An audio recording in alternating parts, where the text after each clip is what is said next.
All right, good morning, everybody. Tenwin, Kataka, good to have you. Welcome. Thank God it is Friday. It has been a long week. I got my gamer supped, we've got Underrail loaded up, and I just want to know what in the hell is going on in fucking Expedition, because this place is already giving me so much fucking exposition dump. I want to know more. I want to know more. Specifically, let's get back in here and talk to the professor again. Ah, yes, come in, Sova, come in. All right, what can you tell me about Seeger, your assistant? Oh, Jeremy, good fellow, one of the finest students at the Faculty of Information Technologies and the head of the university's IT center. He's been an assistant of mine in that field for several years now, though his appearance might not suggest it. I mean, that's nothing special for us Southerners, really, regular street looks. Yes, I've seen enough in Core City. But goodness me, he wasn't like that. He looked normal by our standards, at least. All began with his recent move to Hexagon. Hexagon? Oh yes, second largest city of the North Underrail, second only to Dis, but once you step into it, it's as if you stepped into another world. Bit of a tech hub, a haven for the tech heads and tech criminals alike. To me, it looks more like a tech slum. All the stores, augmentation shops, cyber centers, tech armories, all crammed together in a confined vertical space that is the Hexagon. Seems reasonable for a man of his interests to go there. Well, indeed it is, but there are many things you can only find in the Hexagon that I can understand. But by the caverns, this recent virtual mixed reality, whatever it is, craze that is spread among the Hexagonians has captivated, magnetized Jeremy as well. I was seriously considering taking someone else for the expedition, fearing he'd show up with a visible ocular implant or some kind of augmentation done in a shoddy Hexagonian shop. You should have seen some of those people. Seeger's appearance is a mild case of exposure to their depravity. But he is an expert at what he does, and I need him here. Okay, what can you tell me about the super corporations? Yeah. Right, Security Agency, Bionic Institute, Nucleus Corporation, Transcendix, alongside Biocore and NFT. Yeah, the old world. What can you tell me about the other four super corporations? As far as it is known, in the years before the descent, the end of history, as some records call it, there were 6 super corporations, the so-called multinational or transnational corporations, members of the T6 group. These super corporations were, by the end, the most powerful political entities of the pre-descent world. They are Biocore, very well known to all of us, New Frontier Technologies, Nucleus Corporation, Bionic Institute, Transcendix, and Security Agency. What is the T6 group? At some point in the pre-descent history, the group was formed in order for the super corporations to collectively maintain, negotiate, and defend their interests primarily against nation-states, which were the political entities unified by wholly different factors than those of the supercorps. What are these nations? The fact we don't have a concept for that. Holy shit. So not only was the apocalypse at least 300 plus years ago, but the people underground in the Underrail are all descendants of the supercorps. They don't even have a concept about the nation state. Well, you look at that, corporative commentary. I mean, are you really surprised? Funnily enough, the only thing that seems to be up in the air, it would be kind of hilarious too, is did the supercorps have nothing to do with the apocalypse? That would be kind of funny. That would be kind of funny if the supercorps went off and said, fuck you, we're gonna make our own nations with blackjack and hookers and build it underground. And then one day they poked their heads up and realized that the entire world was dying. And they're just like, oh, you know what? We're just gonna stay underground now. Bye. $10 they were the cause. I mean, yeah, probably, but it would be funny as fuck if they weren't though, Ted, when you gotta admit. 6 super corporations say fuck you to the world and go dig a massive city underground. They poke their head up a few years later. Literally the entire world is on fire. We didn't even do this. What the fuck? Yeah, what are nation states? Well, Savan, in simple terms, a nation is an old concept wherein the political identity of certain people matches their cultural identity. Take a group of people speaking the same language, sharing the same territory, origin, ethnicity, and mentality. Give them consciousness of their political identity. Now imagine that all South Underrailers united under the same banner, so to speak, working towards the same goals. Would be... Hey, there we go. Thank you, Lord Brown Bear. Step on your own gladiators. Somehow still victorious. You lose the map, you burn the camp, you nap in the shade. but Roma still survives the day thanks to a taco fuck brigade. Hey, thank you for that. What is the professor waffling about? We asked him about the history of the super corporations, and he's having to explain the concept of a nation state because our character doesn't comprehend that. Being comprised of people who are very much alike. Currently, there is no unity, but each station has its own interests and its own way of lives. Could there be nation stations? Oh, goodness me, I won't say it can't be done, but nation states were large communities spanning vast territories. Stations are small, minuscule in comparison. The word nation simply implies something greater than that, at least to me. Of course, as with many things in life, how nations define themselves or other nations was often a matter of debate, disagreement, and violent conflicts. That is a whole different topic. Okay. Can you tell me nothing else? Yeah, what is the... No, yeah. No, that's the same thing. Oh, here we go. Wait. There we go. Yeah, can you tell me more about the other corporations? Like with NFT, information on them is difficult to come by these days. Much was lost as time went on. We do thank good to still have some physical information to get a sense of what they were. Each of the super corporations had their own specific focus, goals, purpose. For instance, just like we know that the primary focus of all the iterations of Biocore was in genetic research, mutagenics, and psionics, things of that nature, NFTs was in terraforming, non-conventional habitats, agriculture, and the like. In a similar fashion, we do know a few things of the basic character of each of the supercorporations. Nucleus was at the forefront of nuclear technology and weapons research, theoretical physics, and astronomy, an old science dealing with things beyond the ceiling. I'm guessing they did not survive very well underground then. If most of your tactical weaponry is nuclear in nature, trying to set that off underground is a bad idea. Also, having a specialization in rockets and space travel doesn't help you if you're underground. Security agency developed traditional military technology, produced highly advanced war machines, warbots. Bionic Institute strove towards bionics, human-machine interface, artificial intelligence, and technological transhumanism. Whereas the last corporation, Transcendix, was solely dedicated to the study of psionics, theology, psychology, mind, and consciousness, the things of the higher order. Did we get any insight on the locals? Not yet. We haven't even left the camp yet. Forgive me, but that's really all I could share. Expanding the topic further would take far too much time and knowledge that I don't possess. We best focus on what is before us. I want to know more. Okay. There's something else I wanted to... Did you personally choose Aegis Incorporated for this expedition, Professor? No, that wasn't my decision alone. No, but they were the top choice. They were simply the best in the business as security contractors. Lots of experience in most of these sect troopers, protectorate veterans, as you may know. They were the obvious choice for this kind of mission. And Chief Briggs, if you worked with him before. Oh, Richard and I have met a number of times. There were lectures, unimportant, but goodness me, no, we didn't much as strike up a conversation. Only when I need to speak with him regarding his employment for the expedition did we really get acquainted, how should I say. Over the course of these last 2 weeks, dare I say, it has grown into a bit of a friendship. By the caverns, I do hope we all make it out alive. This whole expedition seems like a vastly expensive endeavor. Did the university finance this? I'm afraid the expedition's finances do not concern you, sir, and they will not be discussed here. Interesting. Surprisingly defensive on that. All you need to know is that you will get... I'm not asking about my payment, Professor. You have tents, armories, an entire private military corporation working for you, archaeologist, computer expert. I'm talking about the macroeconomics of the situation, not my measly little paycheck. Thank you very much. You'll be paid the amount you and Chief Briggs agreed on, you'll be paid on time, and I ask you not to insist upon this matter any further. Don't you love cutscene stupidity, playing Outer Worlds 2, and man, the prologue has major cutscene stupidity moment. I'm not surprised. I don't remember hearing much good about the Outer Worlds 2, unfortunately, so it doesn't surprise me that they have problems with that too. Okay, let's find everybody else that we can talk to. We can't go into any of those footlockers. The surgeon is still doing this. Doc Savage.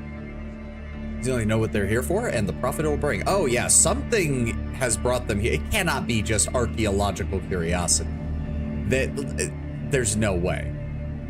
The man covered in blood of various shades draws tranquility from a cigarette, which has almost been reduced to what appears to be its filter. A small red tube that has an active filter written on it. The doc presses a button on the side of it to release and discards the cigarette's carcass right on top of an ashtray graveyard. The tranquility was brief and clears with the smoke as he speaks to you in a low-spirited, coarse, baritone voice. There goes the last one. He observes you briefly. We haven't met. Dr. Bryn Savage. Don't even think about making any jokes, okay? Now tell me, how bad is it? Oh, just a couple of scratches. Then you'll just need a couple of bandages. Oh, okay. So yeah, we have our medical specialist. He is willing to buy vitality powder, but again, it's just better adrenaline, so I see no reason to give him that. Do I need anything? No, I'm still loaded for bear on all of my medical supplies. Okay. Can you take a look at my injuries? Show me what hurts. Yep. Okay, so I didn't even realize I was injured, but I must have been after the last fight we got into. Yeah, 72 health, that's fine. You look like you have a lot of work on your hands here. I get to catch a break from time to time. Our medical team is quite small. The amount of people that need our assistance is increasingly large. Curtis, the surgeon, a couple of sec medics, and myself. That's the entire medical team. You need an extra pair of hands? Are you a doctor? Not exactly, but I've treated a lot of serious injuries over the years. Is that so? He runs his hands through his mustache.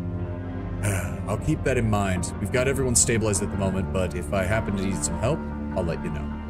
That battle was pretty vicious when they landed on the docks. Indeed, we haven't seen the last of these barbarians, not by a long shot. Anything I should be worried about while I'm here on this mission? Death. He sighs. Look, first and foremost, don't drink untreated water. If you absolutely must, boil the hell out of it. The water is full of bacteria, parasites. We've already picked up multiple toxic chemicals. We have to use AquaClean to treat the water, so it's safe to drink. AquaClean? It's a quality brand of water filtration. Trust me, they're good. Where was it? Next, if you're out on a mission, make sure you take along plenty of other medical supplies. Antidotes. Stock up. A lot of the creatures here are highly venomous, especially the sea serpents. They're all over those bloody water. We've lost far too many men to those spawn. Do your best not to contribute to the body count. We'll see about that. Farewell, Commander. Proceeds to be like a 10 to 15 second long setup before the villain pulls a lever. Meanwhile, the main character stands like 10 feet away with a rifle. Yeah, like, at least put some effort into, like, I guess the only way I can put it, Tenwin, is there's cutscene stupidity, and then there's cutscene retardation. Cutscene stupidity can at least be like, well, there's mitigating factors. He's behind bulletproof glass or some other thing where it's like, okay, maybe it wouldn't be enough to stop a dedicated attempt to get through, but it's enough to justify the cutscene. And then there's your character's just standing there like a total goober while he gets shot out into space or something. What else? Right, you're a Southerner, right? I can tell by the accent. Okay, now, if, say, looking up at the ceiling makes you feel dizzy, if you experience inexplicable anxiety, sweating, or seizures of any kind, you need to come see me without delay. What does that have to do with me being a Southerner? Because you Southerners have been suffering from this disorder the most, he sighs. Look, if you feel funny, just come talk to me, okay? I think I've covered the basics. What? There's an anxiety disorder? What?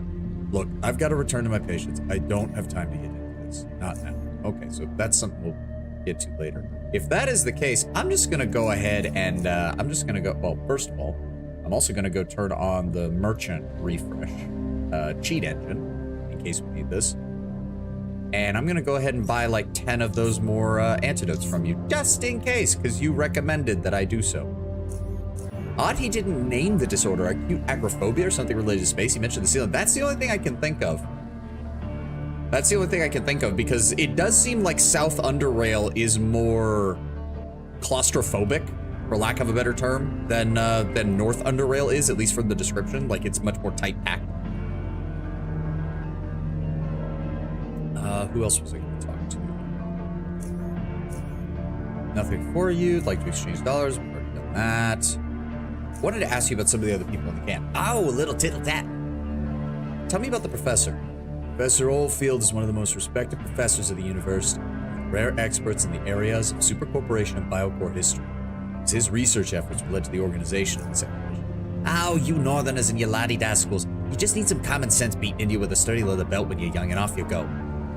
Educational institutions provide a proper learning environment and a systemic approach to teaching with students under the direction of qualified teachers that progress quickly and without gaps in knowledge that can occur when they're self-taught.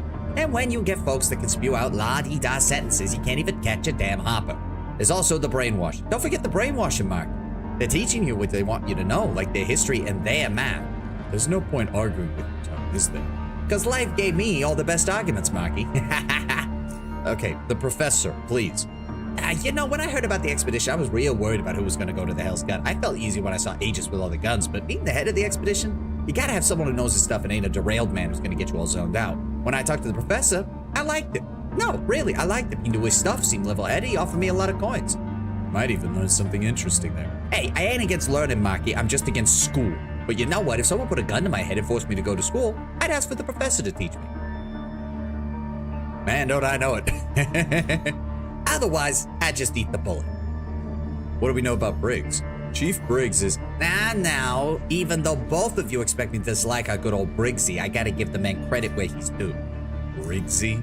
Hey, I'm hardcore serious. The man's responsible not only for his clients, but for the soldiers and any left-handed damn zoner who thought he was gonna stuff his pants with so much coin, he was gonna look like his cobbles have turned into boulders after this gig. It ain't easy. What? Yeah, I get scolded all the time by him, but he ain't always wrong. He's a grumpy jerk, but he's gotta keep this whole place running and safe. Fuck it, I dig that. It's stressful. He wasn't as grumpy when we first came here after all. He might be a little too stuck up though. We get the point, Tone. Hey, his sense of humor might be as absent as Maki's liveliness.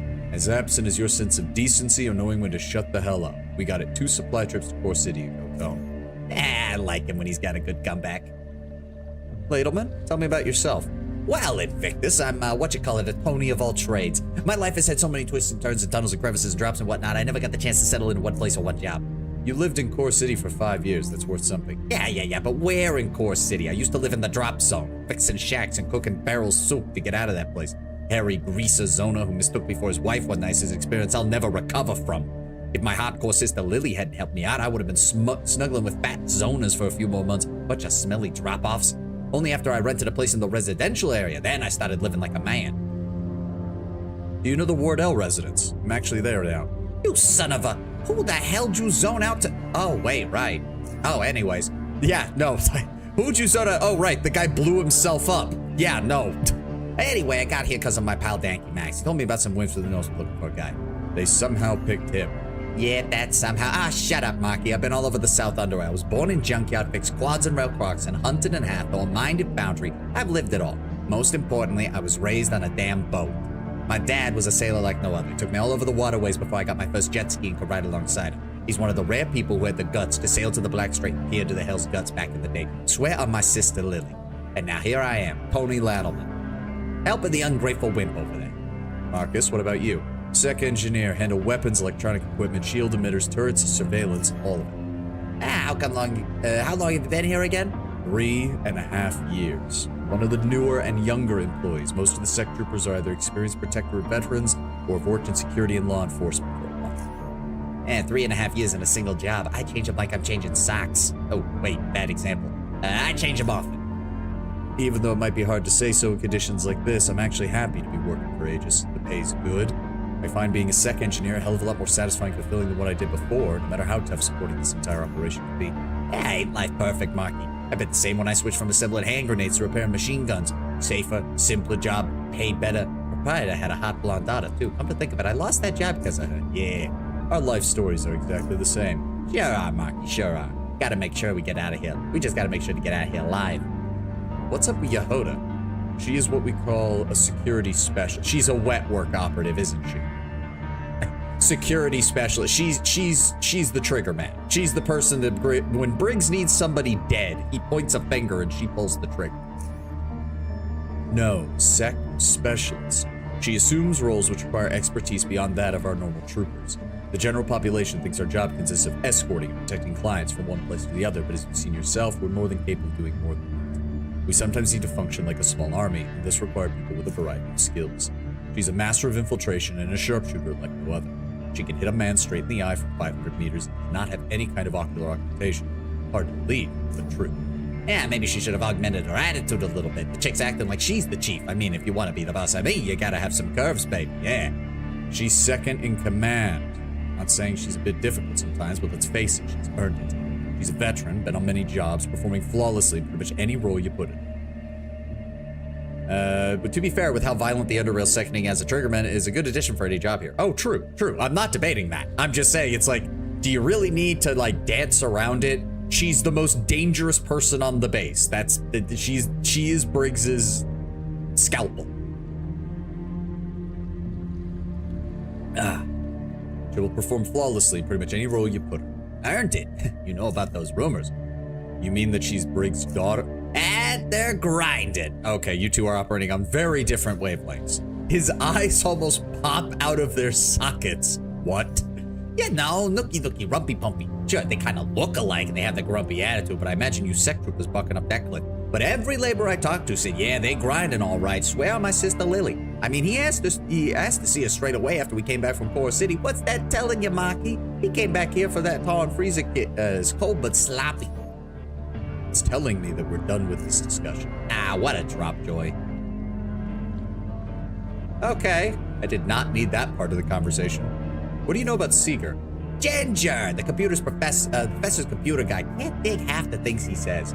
He can't understand half the things you're saying. Well, ain't that pipe working? To clarify, it's not the technical terms that confuse Tone, most of the time. It's the Hexagonian slang the man uses. To tell you the truth, even though I visited the place regularly, I too can sometimes struggle with some of the new terms he's using. It changes fast. X this, X that. It's a one-trick hopper, don't you think? You mean like pipe this, pipe that? Oh, damn it, Mark. You really gotta make this hardcore for me, don't you? Why Ginger? I don't think I've heard anyone else call him that. I don't know. That's the first thing that came to mind. He's kinda ginger. Why not dreadlocks? I don't know. They make him sound too hardcore for someone who's playing with computers all day. But at that, the kid's dominating and it making coffee. Oh, that stuff's hardcore. What do you know about the Doc? Doc Savage is chief security. Is chief security medic. He's a veteran who's with Aegis Incorporated since the very foundation. Well, his job ain't talking that all too well. Can't make it without his smokes. Here, you're hardcore if you get to have a smoke once a month. This expedition's difficult on everyone, Tone, but Doc's the one treating the sick and dying. To my knowledge, Aegis has never done anything at this scale before with so many casualties. There's some other problems as well, but we don't need to go in. Wait a second. It's a woman, right? Every time somebody mentions other problems, it's a pipe-working woman. What snake messed him up, eh? He's married, and I said we're not discussing. Ah, then it's all clear. She didn't want him coming here. Gotta be that. Calling it. That's what women are like, Maki. Some of the best mates hopped up on some of the most dangerous stuff because of girlfriends. Now, sometimes they're right. Sometimes they're dead wrong. But women, they always gotta meddle. As for the Doc, just add the sick and dying all around him. It's no wonder the man needs his smokes. Honestly, don't envy the son of a rat. Not one bit. Okay, well, thank you for that update on everybody. So we still need to talk to... So Doc doesn't want to talk to us anymore because he's still working. We talked to the professor. Yahota was up here in the lighthouse. I'm assuming she came back up after the raid. Hello? You willing to talk? Cold air surrounds the roof. Yahota stands still, gazing at the sea, her cloak flapping in the wind, which doesn't seem to bother her at all. Ah, she's aura farming. She glances at you, but somewhat incompletely, as though allocating anything more to the edge of her peripheral vision to identify you as redundant. It's you. What is it? I need some information. She nods, her eyes scanning the vast gloomy sea. What exactly can you even see from up here? You've got eyes as well. Trust me, you've got better eyes than I do. She nods. I need some info on the surrounding location of what's been going on around here. She inhales and exhales slowly as her eyes are panning across the scenery. South, it's nothing but Jaws, as you locals call it, the glowing monolith on the cliff. West on the island, that's where the muties live. Not much activity there, generally. East and southeast, pirate territory. Lots of lights, lots of jets patrolling around. The whole eastern side of the Black Sea is basalt rock. There's that red vegetation there. North, that's savage lands. Lots of activity there since we moved in. There's a few spots that are illuminated. That must be where their villages are. Northeast, plenty of vegetation. Some kind of fragging mist. Can't if I know what it is. Can't see much there. She pauses. There's also a guy cruising around on a crane ferry. Old man, armed, refused to cooperate. Could be a pirate. I've seen him sail into their port on numerous occasions. Hell, I've even seen him go north into savage territory. I've got to keep my eyes peeled. It appears as though you can see a lot from here, but everything's a lot closer than you think. Gotta stay alert. Update from Bethesda. Players said Fallout remains one of its highest priorities. Confirmed that Fallout 5 is a long-term destination, is currently in production. Or revealed that several other Fallout projects are also in active development. I also have their nuts in a fight. Yeah, I bet they do.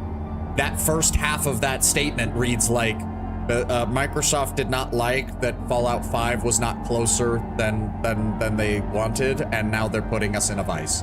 Also announced Fallout 76 was being a major expansion. I just don't care about 76. Prequel story to Fallout 3. I just don't care. Online RPG continues to track millions of players, have received nearly 70 free updates. I know it has, and a lot of it is still microtransaction hell in that game, and quite frankly, I've tried playing 76 and I don't like its mechanics as opposed to Fallout 4. The gameplay loop is not as satisfying, and that's saying something because the only thing Fallout 4 has going for it is the gameplay loop. Also, quite frankly, the fact that you have to pay a monthly fee to play the game in a single player version fucking pisses me off. I would gladly pay a decent sum to maybe give 76 the full, attempt if it was balanced around single player. But in order to even have a single player server, you have to pay a monthly cost. Fuck that.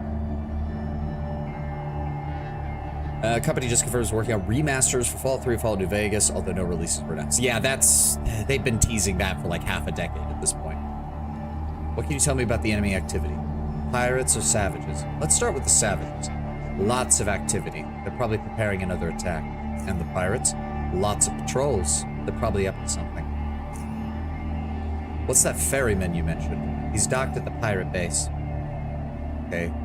Tell me the surrounding areas. Oh, you already told me that. It's the same one. You don't seem very pleased with me being around. Company is distraction. I don't like distractions. But you fought well, so you're worth something. I'll tolerate you.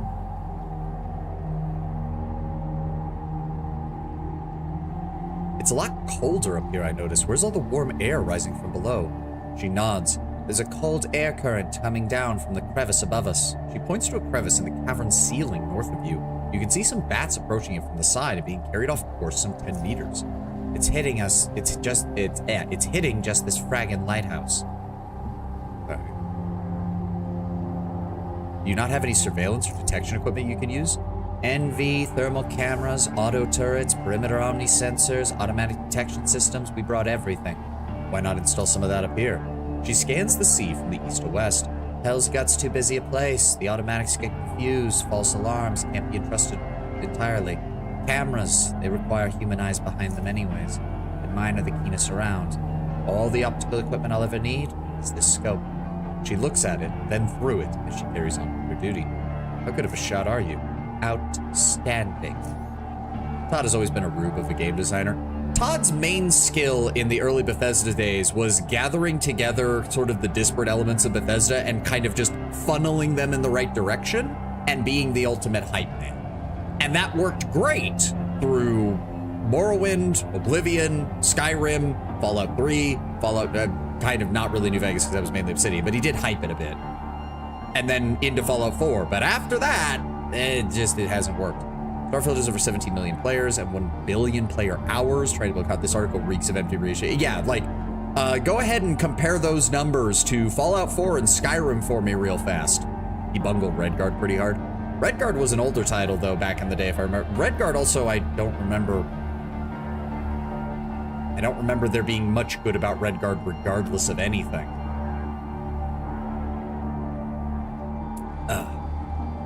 Damn, you got dumb questions. Fragging dumb. Hey, I'm just trying to learn here. Tell me about yourself. She gives you a freezing glance before returning to her duty. Silence ensues. All right, fair enough. What do you know about the monolith? Can't tell you much. Never seen anything like it. It's strange, glowing, angular. There's a human-faced statue beside it. First I thought it was a pirate, but it never moved. It's got something in its hands. I can't tell what it is because of the glow. That's all I got for you. The nearly tanked Bethesda was Todd's first time leading the dev team. Fair. What's your relationship with Briggs? She gives you a cold stare. What's there to ask? There's some speculation you're his daughter. Both have that silent type persona to you, might even look alike. Her frigid stare persists, and then she moves away. Damn, you got dumb questions. Fragging dumb. All right. I'll leave you to it. Is there nothing else? Yeah, there's nothing else. All right.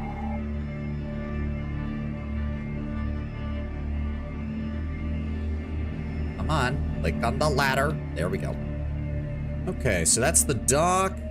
Our chief sniper. I should probably check in with Seeger again, see if he has anything. What did he have? Right, increase global mechanical threshold by 15%.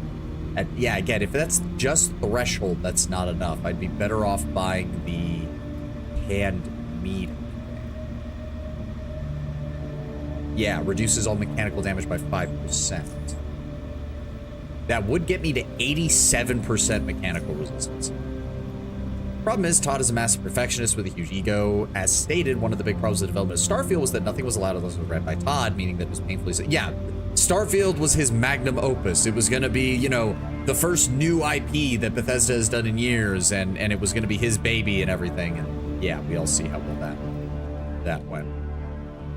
Essentially in hostage, he couldn't bear anyone else having input on his IP. Yeah, I can 110% believe that. Researcher, power converter. What's a pipe worker? If you have to ask, you don't want to know. Fusion cells, Aegis troop. What did he want me to do? Oh, see Chief Briggs about you. Okay, so we're just checking in on everybody else first. Yeah, this is the beach. I see we've already cleared out the bodies. That's good. So the only other person I wanted to talk to was Seeger, because I think he's the only other named character. The statue, distance. Also, if you could give me some of that coffee. Yeah, Seeger. You're using some strange words I'm not familiar with. The one starting with X. Oh, like extreme and ixt. It's complicated. It's Hexagonian X slang. Sorry, I totally forgot you're a Southerner and don't know about that stuff. Don't take it the wrong way, man. It's just that people prefer the arena. Okay, since that's what you have here. I mean, not because one is worse than the other. It's just it's not a really good comparison. Because you know, I'm just gonna stop talking. Forget I said. It's all right, man. No need to stress over it. Just asking.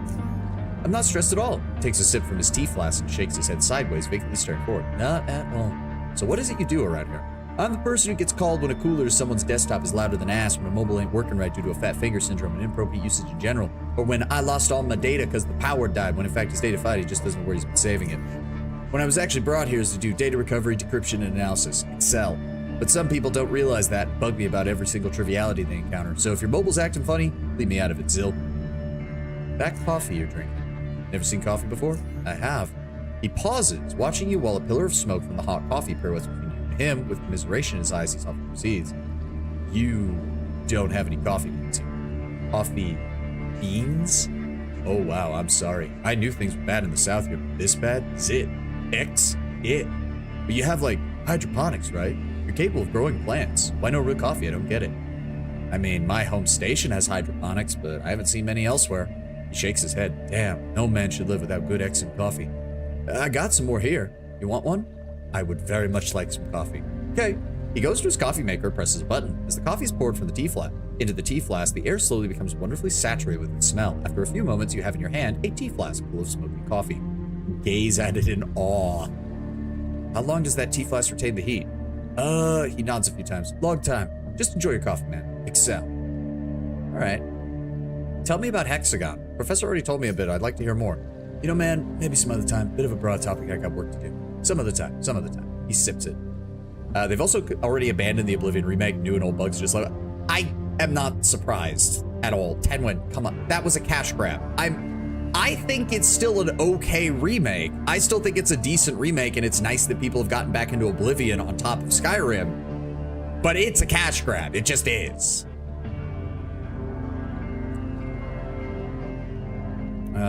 What can you tell me about the RFID? I think we already read this. Yeah. So when did the authorization come to the picture? Log mentions just that. Seems NFT didn't really have much need for authorization checks. Okay, but they implemented the system to make it more difficult to Biocore to get into their facilities. So they never made it to the keep. It worked. You said a microchip checks the house health status. What if they made it so a microchip won't work without a living host?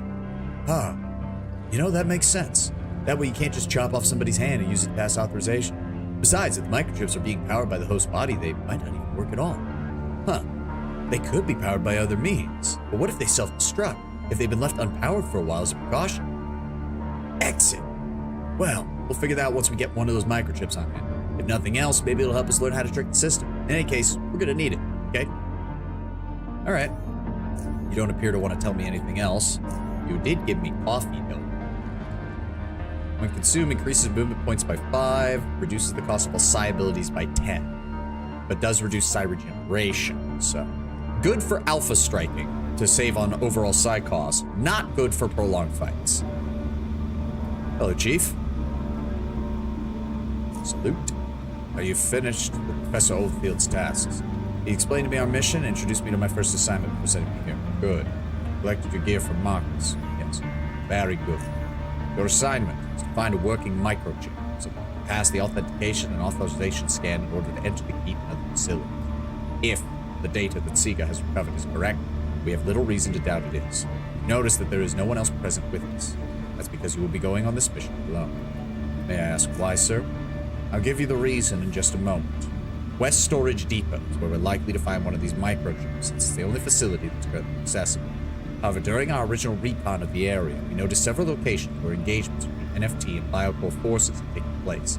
There could be bodies with functional microchips. But we'll need to do more thorough search of the area. These locations are close to native territory, so I'll dispatch one heavily armed recovery team to investigate these locations as soon as I'm done with you. Meanwhile, West Storage Depot is located not too far from here, and while not free of danger, it's less likely to turn into a war zone. Therefore, we have several locations covered to increase our chance of finding the microchips. If we're able to do that quickly, and before the natives are able to reconsolidate their forces to attack, we'll be able to withdraw our teams back to the camp in time for defense. Understood. Can you tell me about the West Storage Depot? It's currently home to a community of muties. We haven't tried making any contact with them so far. You'll be our first representative. Our jet ski patrols have approached the island a few times, and while the muties did not respond with hostility, doesn't mean they won't to your presence, especially not after this attack. We don't know anything of their relations with the natives, but all of our observations so far have shown the area to be free of them. To summarize, you are to sail west to Sector B7, enter the NFT facility, and attempt to obtain a functional RFID microchip. If the muties are cooperative, extract any information you can from them. How you choose to accomplish this assignment is up to you. This concludes your briefing. Sec Trooper Jenkins is back from patrol and is waiting for you at the docks to give you the key to your jet ski. You'll need it to reach the item. I don't know how to ride a jet ski, sir. The ones we use are very simple. Jenkins will tell you all you need to know. That's all. Would you mind answering a few questions? Only if it's, what's the camp's security status? We currently have 35 Sec Troopers defending the camp. Firearm and ammunition supplies are good. High-tech equipment supplies, good. Medical supplies, very good. Our jet ski numbers are good. That is all. The fact that he gave me specific number tells me that I have a distinct feeling that if people start dying, that is going to change. What can you tell me about the pirates, sir? They're a high-level threat, especially now after the natives have started attacking. They're mostly concentrated in the southern bay and along the eastern coast, and have regular jet ski patrols along their perimeter within the bay. As far as we've seen, they mostly employ light to heavy firearms with low-tech projectile weapons, but their fortifications have several large-caliber machine guns, especially at the main base. Did they oppose the arrival? Of course. There's already been a number of incidents since we first arrived, mostly between our and their jet patrols. They were aggressive, but became prepared and managed to repel their incursions. We didn't come here to wage a war. It wasn't our original plan to have a permanent camp on this island, as we're in the open and could be observed and attacked from all sides. Not to mention, we exacerbate the tensions with the pirates due to our proximity. We instead plan to move further north, unaware of the native presence. Who are the natives anyway? I'm afraid I can offer you little information outside of what you've already seen yourself, soldier.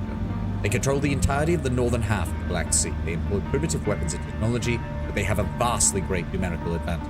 Familiarity with the terrain and relentlessness has turned them into an obstacle we haven't been able to overcome. So no one outside the Black Sea knows anything about them. Nothing that would prepare us for what we've encountered. They were an unexpected threat, which, together with the pirates, wildlife, disease, and environmental conditions, forced us into this deadly. And yet, we are still unable to understand the exact relations between the natives and the pirates, though I find it doubtful they formed any kind of alliance based on observations. What can you tell me about the recovery teams? There's currently only one active recovery team, Team Alpha. It is essentially a fire team that requires 5 of my best. I've yet to dispatch it, but just like you, their message is to search for a microchip implant. They're on channel 6 on your navcom if you need to speak to them. Okay, I don't think talking to him about Yehoda's a good idea. Yehoda, at least... Yehoda just seemed like she was just gonna flip me the bird and tell me to fuck off. Briggs has already shown that if I push him, he's willing to try and break my fucking legs. Considering when he grabbed my shoulder and clamped down so hard that my character felt it through metal armor. Doc, are you sure you don't want to tell me about what this environmental concern is? Yeah, okay. Never mind. Never mind. Fine. Okay, so we need to head to the dock, get loaded up on that. They said they gave me a nav... Oh, it even tells you current grid square D6. Activate the device. Oh. This game loves to let you ask dumb questions. Tyria let you do that a lot too. I think that's a good thing. I think that's a good thing to have in your RPG. I really do. Let the player ask dumb questions sometimes. So if I... Oh. Interesting. You look at the navcom device, select channel, manually select the... What was that message? Oh, spam bot. Okay, Seribot, spam. Seribot dealing with spammers. For a second, it looked like a legit message, but then it got banned by Seribot, so I wasn't quite sure. Yeah, check stored coordinates. Black Sea Expedition Camp D5, D6, E5, E6. And the West Storage Depot is located at P7. Manually select the frequency. Okay, I can't do that. Select channel. Marcus, Chief Briggs, Yehoda, Oldfield. So, oh, I can talk to them whenever. Camp security. Wilson here, over. What's your status, over? Everything is in order. No hostiles in sight, over. Savant, out. And jet ski patrols. Sierra 5, speaking, over. Report, over. Recently encountered green serpents, scared them off. Nothing else to report, over. Okay. Sweet. That's actually really cool. And recovery team Alpha. RTA leader speaking. We're on the move, over. On out. All right. That is actually really cool. I like that. A Redinger 450 NCD, a rebranded BioCore Hermes 450 navigation communication device, offers a long-range two-way radio as well as a receiver capable of acquiring data from the underrail positioning relay system, north underrail only, or using advanced but less accurate integrated algorithms to determine the device's position in three-dimensional space. It supports various map formats and pre-programmable coordinate systems along many other features. Sweet. Sec Trooper Savan, named Sec Trooper Jenkins. Pleased to meet you. Chief sent me here to get the keys for one of the jet skis. Have you ridden one before? No.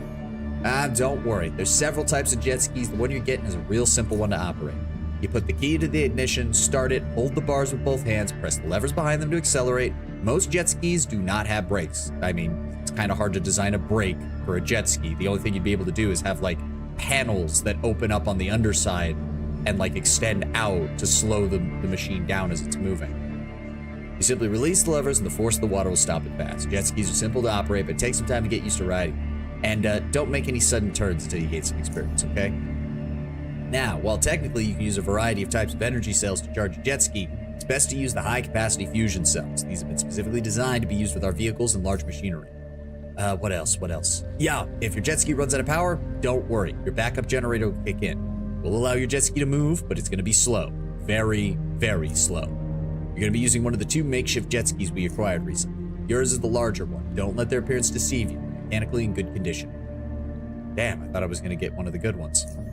They're far too valuable to be given to inexperienced personnel. Sorry. For now, you'll be using the one I showed you. Understand. Can I get the keys? Here you go. Oh, she hands you the... Okay, I didn't realize that was a woman. I mean, to be fair, she's wearing a helmet named Jenkins. If you need energy cells to recharge your jet ski, see Marcus. And remember, it's best to use high-capacity fusion cells for maintenance, repairs, and technical inquiry. Talk to Ladleman. That's all you need. I have to return to my patrol duties. Good luck. And take care of yourself. Good luck to you too. Okay. There it is. Aegis Scrap Jet Key. This is the key to the Aegis Incorporated Scrap Jet. Okay, so there's the Junk Jet and the Scrap Jet. And I'm assuming vehicle repair kit. Oh. Gives you a whack with the butt of her gun. I don't think Jenkins cares. So a vehicle repair kit requires 150 metal scrap and 75 electronic scrap. Fuck. Okay, yeah, buying those is the better plan. In fact, I'm gonna head back to Ladleman and Marcus and pick up some additional batteries and repair kits then. Fuck that. Holy shit. I'll also take advantage of this footlocker we've got. Oh, right. I was going to... Let's drop off the Cortec respirator and take the Aegis respirator. Because it is just better as far as dealing with biological threats. We'll keep the motion tracking goggles. That's my movement speed striders. I'm actually going to leave those behind to save on some weight. I'll leave some of our grenades back. Leave about half of our shurikens back. I need to find another place to store any sellable items. Drop off some of our grenades. I'll keep an extra of each of these, though. How we doing? How we doing? Plenty of battery. In fact, if I am going to have a safe place to store these, I'll go ahead and store some of the batteries as well. I want to stay stocked up highly on our healing items, though, because I'm very concerned with that might. But that gets us down to 95 out of 230. That gives us plenty of room to carry some additional supplies with us. There we go. I was told to ask you if I had any questions about jet skis. Yeah, I've been in love with jets since I was a kid. Ride them, fix them, I know all about it. Is there a way for me to get a better jet ski? Yeah, Invictus, I hear you. Crappy jet feels like betting your coins on a challenger is using his actual name. Not that that ever happened to me. Nah. If you want something better, he leans closer so that Marcus could hear him. You could jet back out of the Black Sea, visit Ray's shop at the Core City Dock, eastern section, right where we were at, remember? Dominating selection of jets and parts. Ray's himself's a real hardcore guy. Real hardcore. In and out, no one will know. You ever worked for Ray? Seems kind of an obvious choice for you. Oh, that would be a dream come true, man. I mean, who wouldn't want to be working with the most dominating jets in the South Underworld? It's like working at a strip joint where the girls don't talk. But, he shrugs. Things never worked out yet. It's like when you're a kid and you had a crush on that cute chick, but some other guy got her or you got some other girl. The timing was just, never right. But she was always kind of in the back of your head, the good old days. All right. I need some help fighting on a jet ski. Wait. The Invictus himself is asking me for help with fighting? Me? He's speechless for a moment, his darting eyes reflecting his mental search for the right words. This is hardcore. Your fandom pleases the Invictus, but we haven't got all day. Yeah. So jets are wobbly. Fighting can be tough. I may not dominate, but I got plenty of experience zoning out freelooters and other kinds of sea zoners to humbly say that I'm pretty hardcore. Freelooters? Oh, random pirate wannabes who think they're hardcore just to got something vibrating under their crotch. So, can you give me a few tips? I can give you more than a few tips. I can teach you the basics of naval combat. And for you, totally free of charge. Excellent. Oh, yeah! To you and Marcus's surprise, he jumps onto the table, his head brushing against the tent's roof as he stands fully upright. Now, Invictus, rock that table back and forth. Think like a wave. Wave. Whoosh, whoosh, whoosh. Rock the table. He shakes his head. Sound me out with a rusty pipe. I said wave, not wave. Make me feel like I'm on a jet. Go back and forth, back and forth. Why not do this on a real jet? My lesson, my teaching methods. He'll wave. Yeah, now pay attention.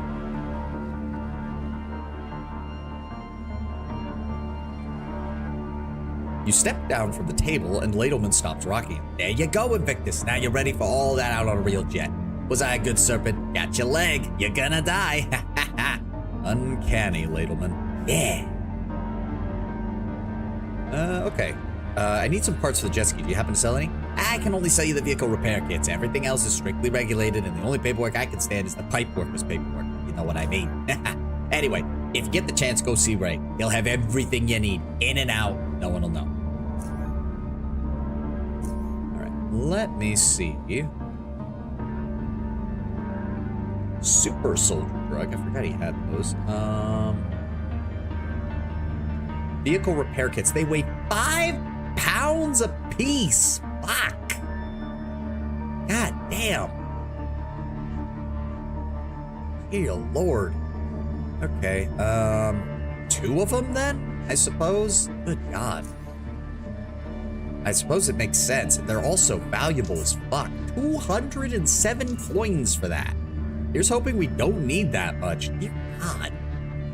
Money sink. A goddamn money sink. And then I was told that Marcus had the batteries. Those are also expensive as shit. Holy crap. And they weigh 10? No, they weigh 1.5. Okay, that was the weight of the entirety of the thing, not them on their own. Okay. I got very concerned. Again, we'll take 2. That's gonna run me 140. Good lord. All right. Ooh, okay. I think we're good. Is there anything else I want to drop off? No, we should be good. Should be good. Okay, I'm willing to drop off some of my meds. Because this is we're loaded for bear right now. We'll leave a small stash behind here. No, keep 20 on that. I guess. So hold on. Increase action point by 20, dodge invasion by 30, doesn't matter for this build. Strength by 2 for 3 turns. Temporarily removes any fatigue. After the expected fires, the consumer will be worn out, cooldown for 4 turns. Increase action points by 25, dodge and evasion by 40, strength by 4, temporarily removing any fatigue. Will be worn out and lose 3 health for each turn for 10 turns. So you lose 30 health on top of that. So I'm willing, since we have 11 of these, I'm gonna leave like... I'm gonna leave like 10 of the adrenaline back so that we save on a little bit of room. They also weigh more is the problem. Still, we'll do that. That gets us down to 102. Good. All right. Now, after nearly an hour, we can get moving. Wait, I can access both of these? Is there a difference? Scrapjet is the one that it says. Oh! Ah, you do not have a key to the ignition. Okay. So how does this... Battery's 150, durability of 200. Okay. I'm also gonna top off my shield fast.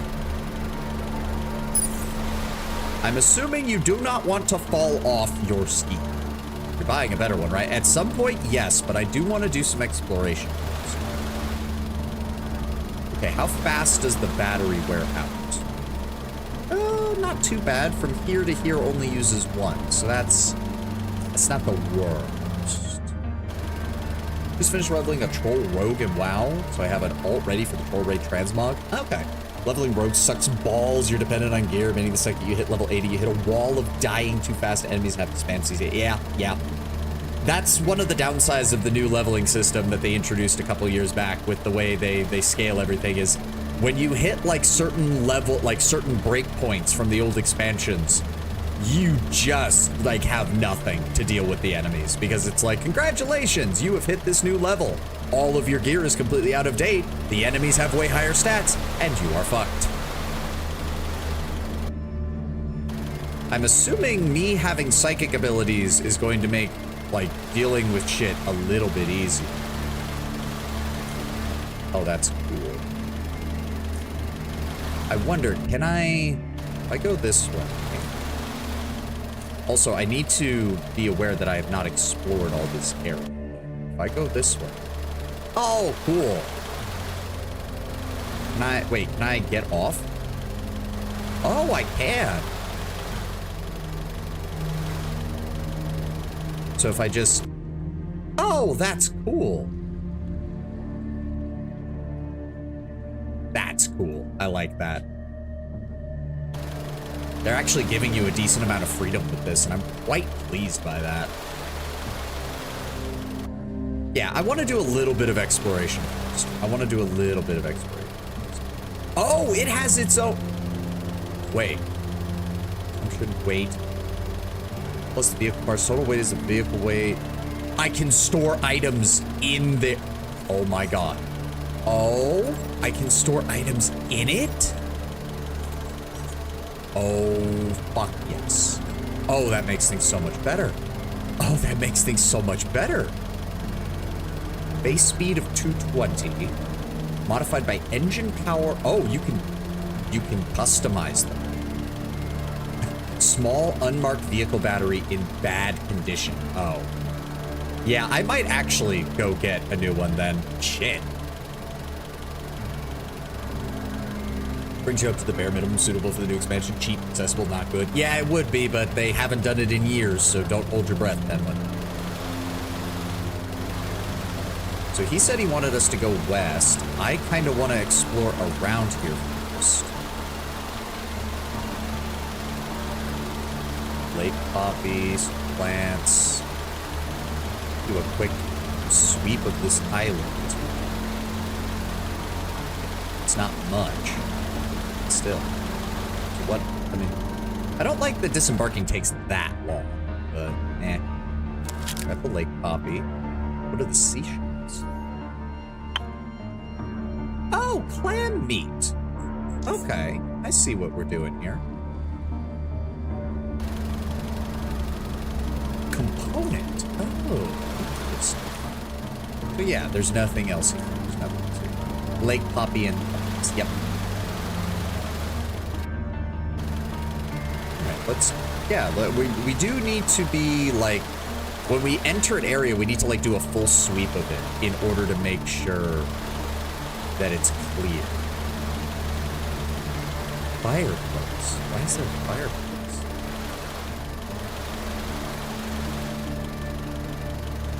That's weird, but I can't land on it. Like, it won't let me.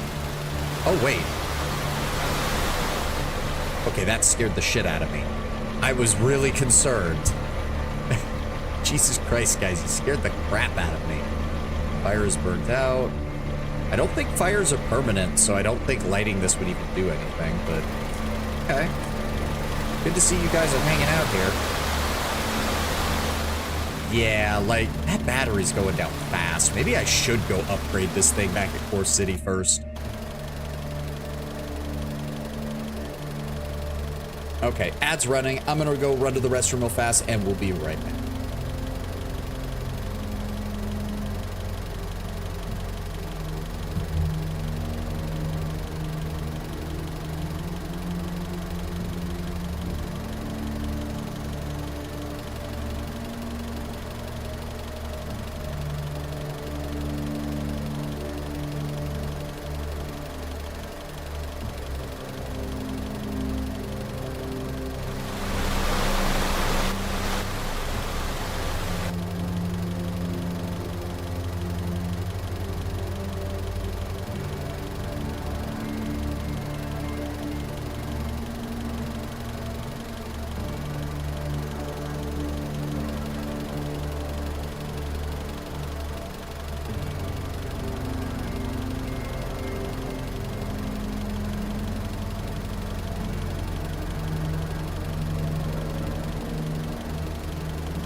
Don't know if you caught it, but 3 jet skis just drove past me. Oh, I'm assuming it's that patrol that we saw in the other area as well. I guess we'll keep moving. We haven't really found it yet. So he said they had 35 people at the camp running security, not counting the civilians, which if the civilians aren't at least armed for their own protection, then Aegis is fucking stupid. So let's say probably about, if we've got 35 troops, probably about an equal number of civilians running logistics, research, things like that. They had a major patrol that's moving around. Let's assume that there's probably 1 active patrol and probably 1 back at the base. Same thing with his recovery team. There'd probably be 1, he said there was 1 out there made up of 5. So you're looking at, we'll round up and say maybe 50 trained soldiers and 35 untrained civilians. Although untrained might be too harsh of a term, considering everyone in the Underrail has to learn some level of basic, combat capability to survive. So just under 100, all told, between support personnel and military. So we've got about a company of people out here, a company of military. And we are just completely fucking surrounded by God knows what. And I'm assuming if we fuck up, those numbers are gonna start going down. What's up, guys? Can I talk to you?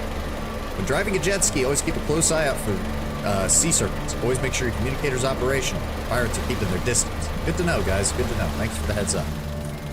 Okay, so this is clear. Yeah, you know what? I'm gonna make a hard save. And I will see about going back to Horse City real fast. This was the one that one lady talked about with the guy who climbed up it. Observe the cliff. The holes in the cliff wall look like they've been made from some kind of climbing tool. Perhaps an experienced climber could use them to reach the top without the need for additional equipment. Doesn't appear to be any way around this. Yeah.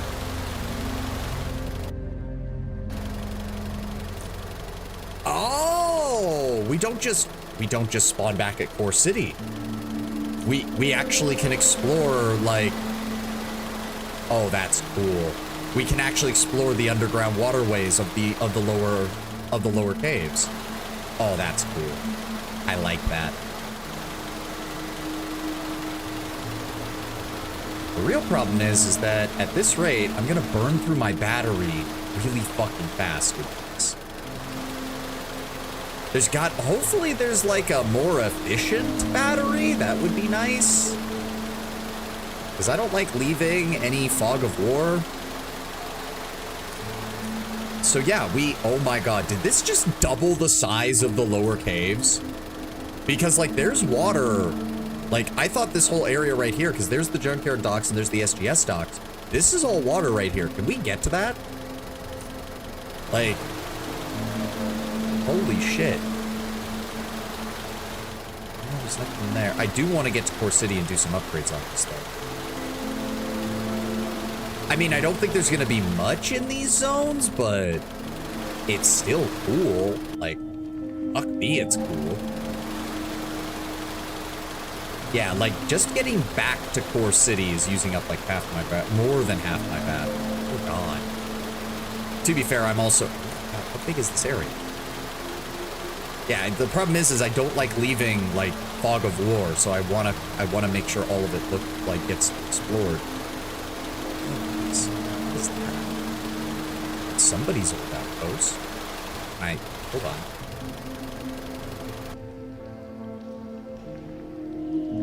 A skimmer. There's somebody over there.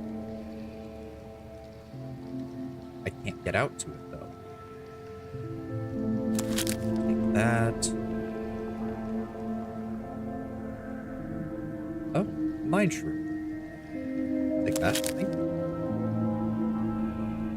Okay. Okay. This is an old destroyed, I mean, judging from the architecture, it's another old biocore facility. And an old data medium, which I have maxed out long ago.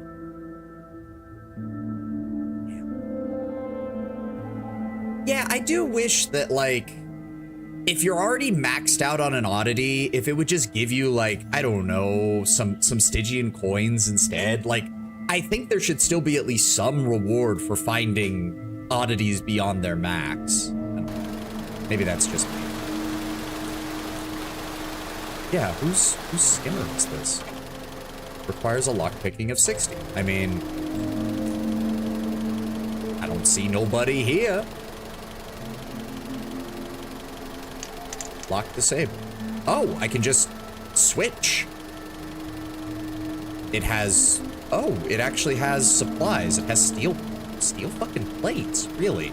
A greater fusion cell, some canned meat, capsule, bonding agent. Is this just better than the one I had?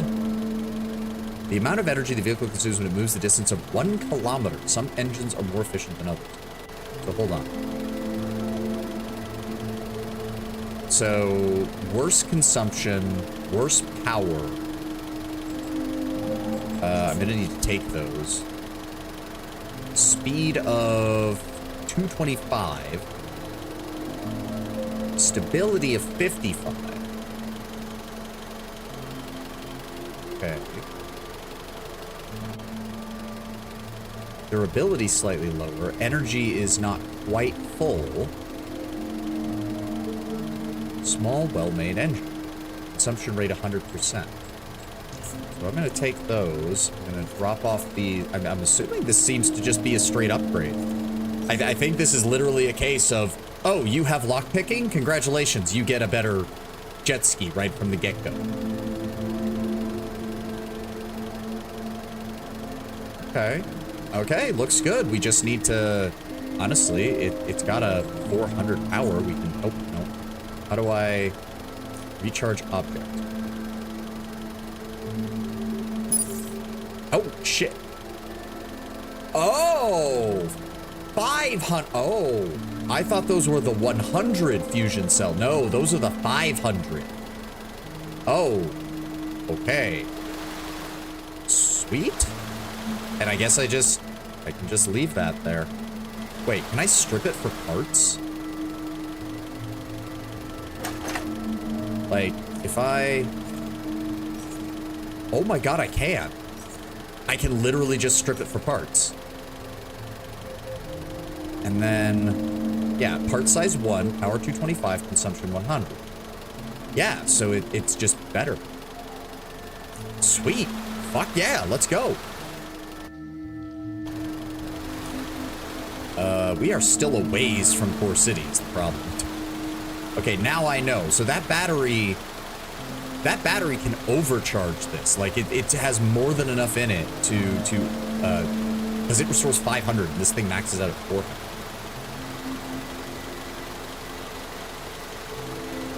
Now, obviously, I'm going to want something that's a bit better armored because Lord knows I'm used to just being able to tank hits. Yeah, most of these water zones seem pretty empty, but I don't know. We already found it, but we already found a jet ski upgrade. Who knows what else we'll find? You are now a jet ski beach. I mean, it was obviously abandoned. Whoever parked it there was probably dead, if not long since dead. Hey, Art, it feels weird that it's taking this long to get to Core City.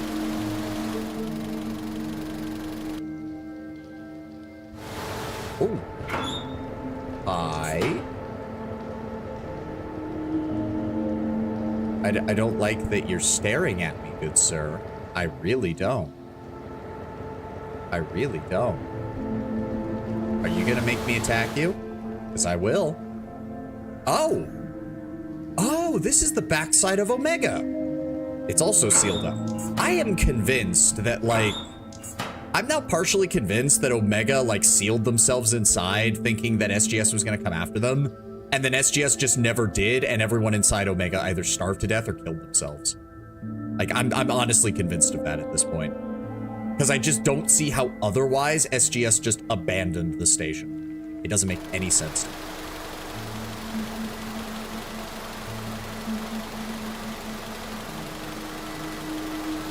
So yeah, they used to have their own dock here. Yeah, Omega Pass. This pass separates the core ring from the Dread Pool. What? What are those names? Barrel, empty barrel. Yeah. So yeah, they used to have their own dock, and in fact, it's a pretty well built up dock. It looks like they could have had some defensive weapons up there at one point. Which also means, that also probably means that at some point, SGS had a small navy that they sent after them on jet skis. Why am I in combat? Why am I in combat? Why is it taking so long for this combat to resolve? What the fuck is happening?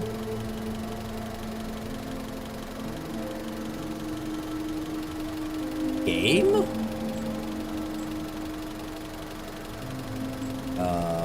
Did the game break? Am I missing something? What's going on? No, I have a turn. I am very confused. Is it gonna take that long every time? Because that's gonna be annoying. What is happening? Why am I in combat? What the hell? I'm very confused. I'm very confused.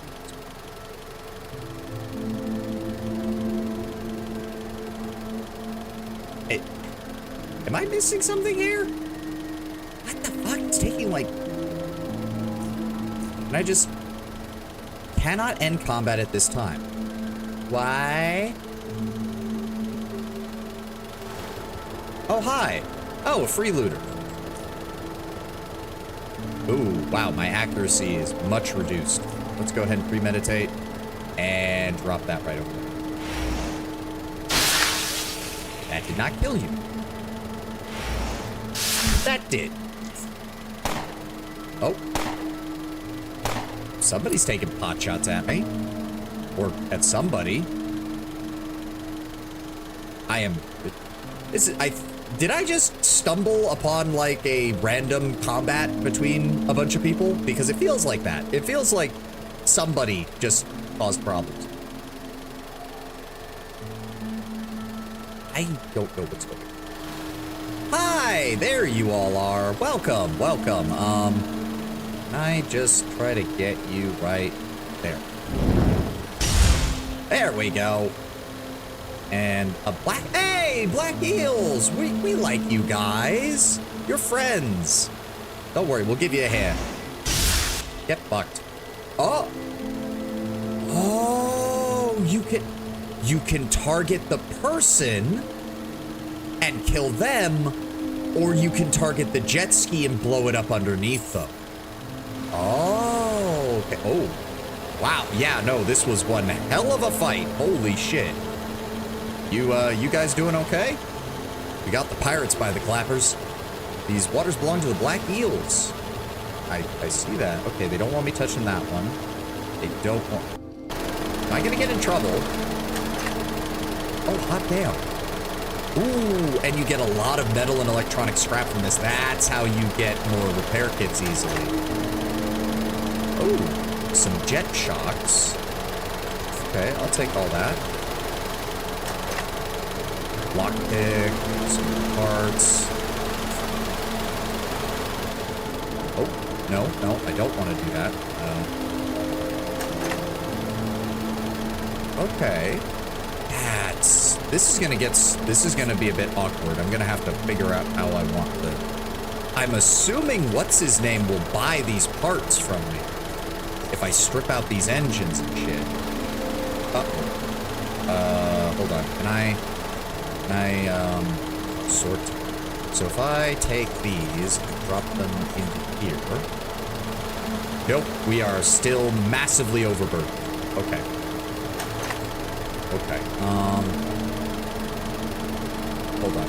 Take all that first. Let's... You know, just when I had started to cure my looting addiction, the game gives me a new way to just do all this shit. So, part size 1, power 225, 270. Consumption ratio is slightly higher.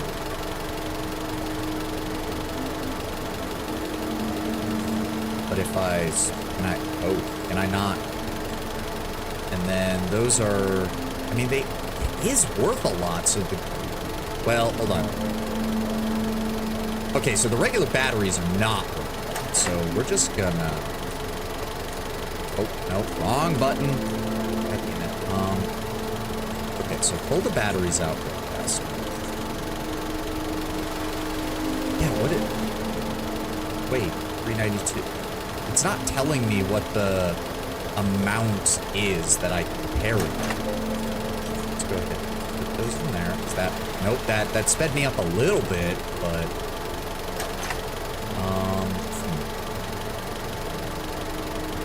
I'd like to go sell those. Really not going to give me the option?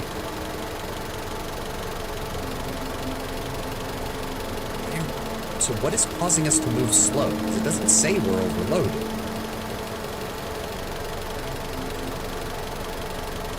I'm confused. I'm very confused. Oh, that engine is worth nothing. So take that. And these are parts of my phone. Pour that in there. I wish I could, like, drain the energy out of one battery into another. Oh, wait. Oh, that is just... Okay, hold on. Take that. That's just a straight upgrade. Holy shit. So, Can I swap parts? No. Okay, but I do want to take that. Okay, we're moving fast enough. We're moving fast enough. Pretty wild how well psionic drive-bys work fairly. It helps not having to be corralled by accuracy problems. I did explore that whole area, right? We're gonna have to come back this way to get back to the Black Sea anyway, so I can check it out on the way back. Hello, Mr. Jet Skier. It's over here. Oh, dead end. Yeah, just get us back to... Oh. The Core Ring. The circular waterway near Core City is popularly called the Core Ring. Terry, I don't know who you are. I'm gonna have to come back to you guys. I'm currently trying to get to Core City to do upgrades on this piece of shit.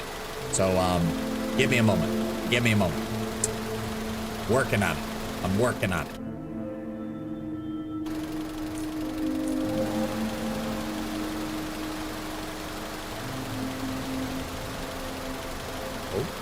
Leave no witnesses. If you trigger hostilities in this zone, kill everyone and make sure that nobody can report.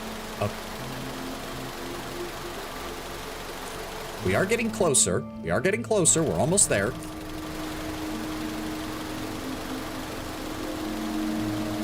I now think that I made a good choice by supporting the Black Eels in Junkyard. I don't have to worry too much about... Oh yeah, there's just people riding around. This almost feels like it wasn't supposed to be a DLC. Like, this explains a lot in regards to, like, treating the lower underrail waterways as, like, the highway for this region. Because it really makes it feel like people can get about. Oh, and there's the Protector. Hello, guys. Good to see you. You've been there already? Stop by the rig. Great place to spend your time off. Okay. It's probably not a good sign that the water starts turning green the closer we get to Core City. I thought that was just an aesthetic choice to differentiate it on the map, but the water is legitimately turning green. Oh, wow, they've got a whole... Can I talk? Is that like somebody's fucking, like, private yacht? Can I even get to you? I don't think they're... Oh, wait. Oh, okay, they don't want me touching it. Fair enough. Fair enough.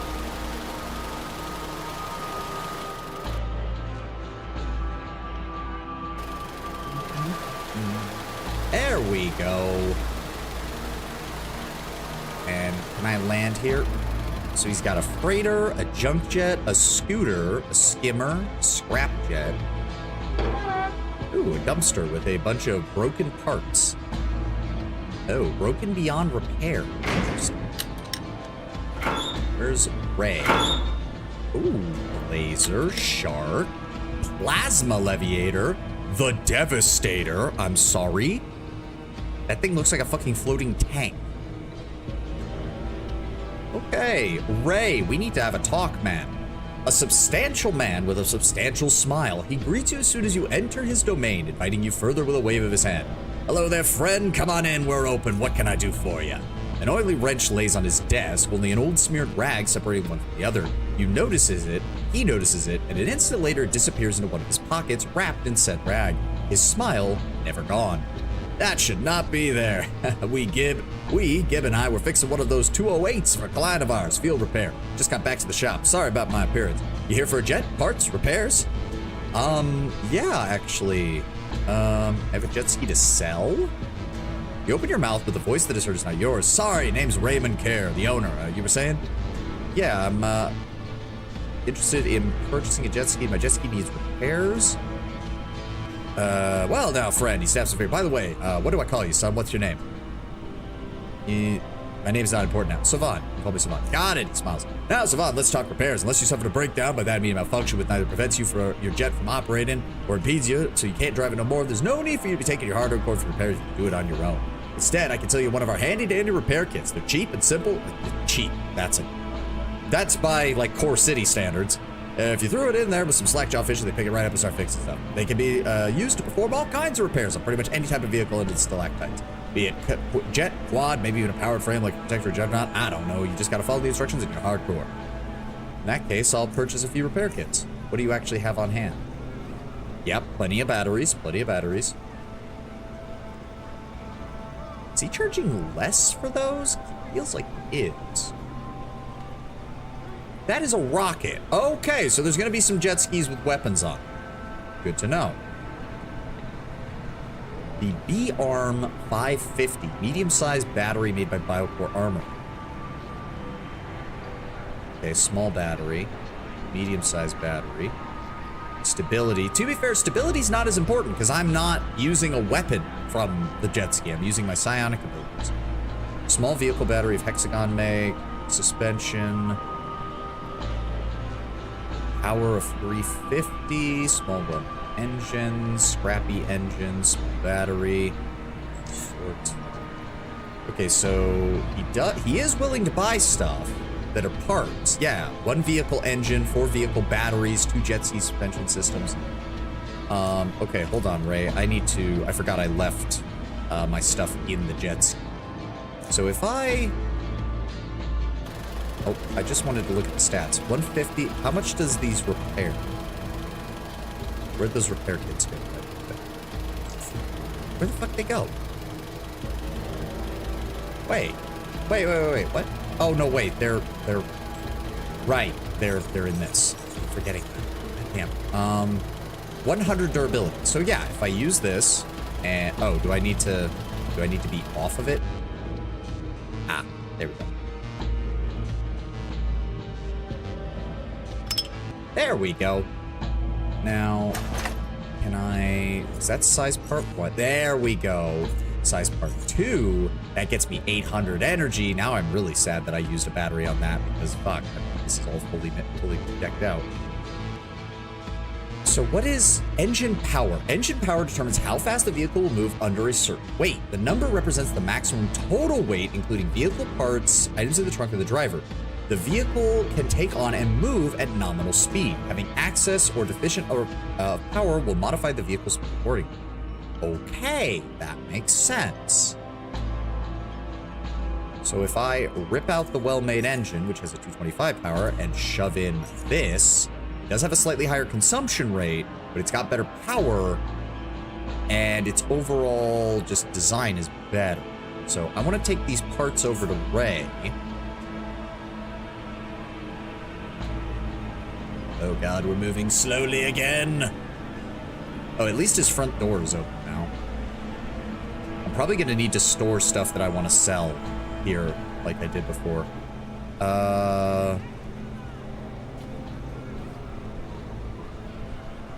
Need some spare parts. Okay, yeah, you're just yammering on about that. That's fine. So I can sell you the battery, and that is all your value right out of the gate. Holy shit. Okay, damn. Because that's 22,000, and he only carries 15,000 in value. So I'm thinking what we need to do then. Power 300. Okay, interesting. Power 300, 200, 270. Oh. Ooh, wait. That does cover a good chunk of the cost, actually. Hold on. That would get me much higher power and drop the consumption rate. Fuck yeah. So right now, I'd have to pay 1,000 coins to him. But we should be able to... He's willing to buy some jet ski suspension systems. That's good. We're selling him a vehicle part, which is good. And he does want an engine. There we go. That completely pays for it. Perfect.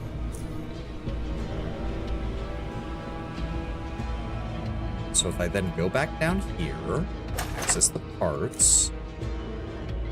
Yeah, part size 2, part size 1. Does that, wait, does that have an effect on things? Weight of 35. Weight of 50. So that's unfortunate. But the engine power is going to go up by a lot. There we go. Consumption 120. Wait, what? Consumption 100. Consumption ratio 110. Wait. What am I missing here? What am I missing? The consumption ratio is lower, but that doesn't make any sense. All right, well, that just means I'll need to have more batteries on hand, I guess. That's all I can do.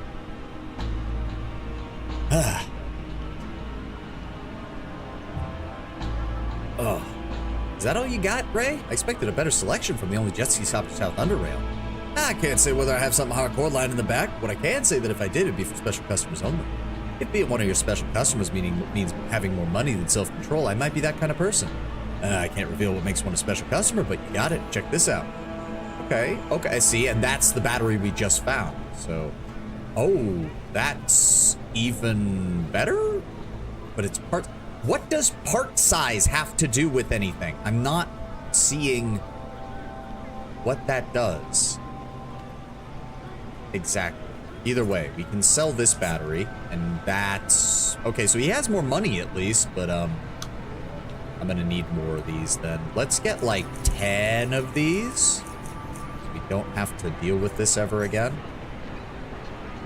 And then... like... 5 repair kits? No. 5. There we go. That gets me 156 coins, 10 greater fusion cells, 5 vehicle repair kits, and all I have to do is trade him an engine. Who are you? As you approach, you see this man is already having a conversation with himself. He's utterly inaudible words while holding his torn robes with both his hands. Out of nowhere, he starts pulling on his robes as if reenacting some scenario. From time to time, he'd swipe the air with his hands as if he's trying to hit something invisible, only to proceed to grab his clothes, perhaps trying to defend himself from the same thing he's fighting. Whenever he swings his punches, he'd follow through with a savage-like roar, but with his shrill voice, it produces merely a very unpleasant, timid sound. He swipes at the air in front of you, missing you by a hair straw. The fist he threw at you is closed tight as if he's holding something. I got you now. Upon spreading his fingers slowly to reveal his palm, there's nothing inside. He catches his breath and then he looks at you. What do you want? Snap out of it, dude. What's wrong with you? What's wrong with me? My age. He looks at his scarred hands. Can't keep up with my prey. But failure is not an option. Again and again, I'll come back. It won't defeat me. None ever have. Keep up at what? A trophy. The lost one. The Jet Eater. He stomps the ground in rage. I'll have its head. I'll reclaim my trophy maker. My prey is set and it must be slain. None have ever eluded me this much. Clenches his fist and the carnage is left behind in its wake. And the carnage is left behind in its wake. He's addressing someone else. Yes, I find a special place for you. I don't even understand what you're talking about. All this hunting. I hear them. I find them. I learn about them. I stalk them. And then they become my trophies. My victories. My pride. He loosens up slightly. It started long ago. I was not I was not happy with regular beasts. No, I needed more. And I've never failed. The only thing stopping me was the vastness of space from one prey to another. But this one, the Jet Eater. He shakes his head. After that, he gives a grimace resembling a feral beast as he reveals his old teeth. A furious growl breaks the silence as he starts mimicking some kind of animal that lasts for quite a while. After which he calms himself down. No, it can't win. Won't let it happen again. It will share the fate of my other trophies. Okay, I'm gonna come back later because this sounds like a dangling plot thread, and I actually want to get back to what we were doing. Blue telephone booth appears. Greetings, you must be somebody. Pleasure meeting you. Can call me the doctor. No. The doctor is fun, don't get me wrong, but he has a habit of exacerbating any circumstance that he finds himself plopped into, and with the way the Underrail is, I don't want him within 1,000 light years of this place. No thank you. I will observe his shenanigans from a safe distance. Thank you very much. I'd like to take a look at some of the jet skis you have. Well, we got a lot of different jets, and the question is what you be needing. You're looking for something cheaper, something to get you from point A to point B. We got a variety of junk jets at our disposal, but if you want to, however you want to get from point A to point B mighty fast, maybe dominate some assets along the way, or return for all lots of loot, or just cruising in style, then you can take a look at something better. Show me the good stuff. That's what I like to hear. Oh God, well, this place is fucked 10 days from Sunday. In the long term, it will be better. In the short term, God help you. Well, here you are. I keep these inside because I don't want to risk some assless son of a rat nabbing them. As you can see, these are my mean machines. We got speeders, fighters, freighters. You know, you came at the right time. We really slashed the prices recently. Still, you know, some of these take you back tens of thousands of Charon, so take your pick. All right. I wish that I could see their names. Okay, I gotta know. What is with the Devastator? The Devastator. Man, the name says it all. The Devastator. Manufactured by Biocore Armory back in the day. Devastators were designed to be tanks on the water, and they were designed to be used by the Underrail Protectorate, equipped with a single, state-of-the-art FC-2 fusion cannon. There is not a vessel in this world short of a proper battleship that can come up against this thing in rival domination. But turns out making the cost of these things, primarily because the fusion cannon, was way too damn high for Biocore Armory to mass produce, especially once they figured out they rarely need anything better than the trusty old cruiser. Around 10 of these have ever been made, and a few have been purchased by some dominatingly wealthy gentlemen in North Underworld. Eventually, one of them ended up here. What more can I say? She's slow, even with 2 engines, but she's devastating. It has 2 batteries to last twice the time, and it's the most expensive jet I have on offer. What are some important things to know when choosing a jet ski? Well, that depends on what you want from your jet. Basically, you can break it down into the 4 major parts you gotta consider. The frame, that's the most important one. The engine, the battery, and the suspension. There's a bunch of stuff you can get for your jet, accessories and whatnot, but those 4 are the pipes and barrels. Tell me about the frames. Frame is the jet itself. You can exchange engines and batteries with limitations, of course, to tune your jet to your liking. Change the frame, and it ain't the same no more. You want a speeder? Get yourself a light, sexy frame. You want a fighter? You want it sturdy with guns and armor. You want to haul loot? Room for a big engine so you got a lot of power. Speaking of which, weight of the frame, very important. No matter how hardcore your engine is, thing's too heavy, you ain't gonna be doing any racing in it. Some frames can support certain components, but others can't. You can even support multiple engines and batteries. You gotta be thinking about that if you want to upgrade. Okay, tell me about the engine. The engine's what makes you move. Now, before I continue, I work with electrics only. I say that because there are some assholes out there that do build jets and vehicles in general that got internal combustion engines. Yeah, people use what people got laying around, hey? Anyway, when it comes to engine, things are fairly straightforward, especially nowadays when everything's gotten modular. By the way, some jets can support 2 engines. So you can connect the extra one, now you got 2. Easy peasy. The better the engine is, the more power you're gonna have, the faster it's gonna run.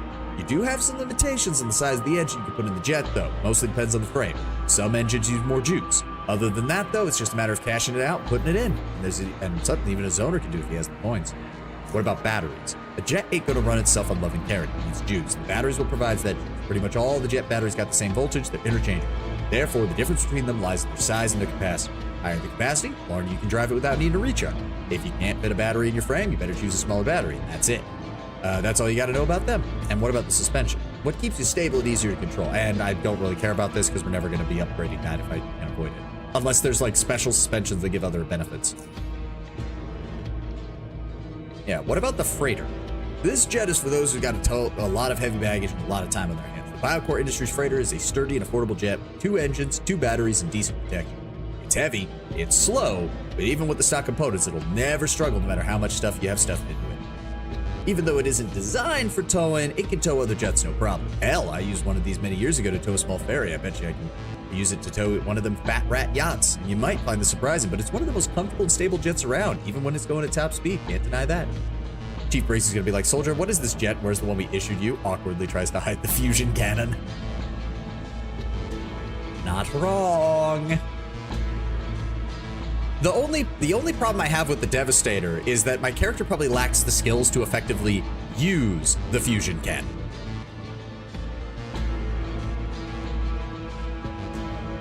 Buy the Devastator. I don't even know if I have enough money for that, Lord Brownbear. The Doctor is both hilarious and scary as hell at the same time, which is impressive considering he's, as far as anyone can see, just a normal dude, unless you know who he is. Oh, yes. I mean, that's the charm, though. That's the charm. Especially during the modern reboot, especially in the Tenet phase of things.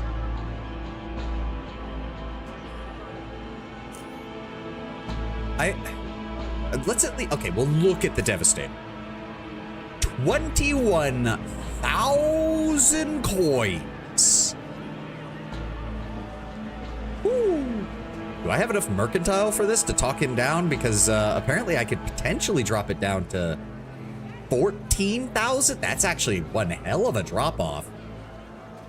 Oh, fuck.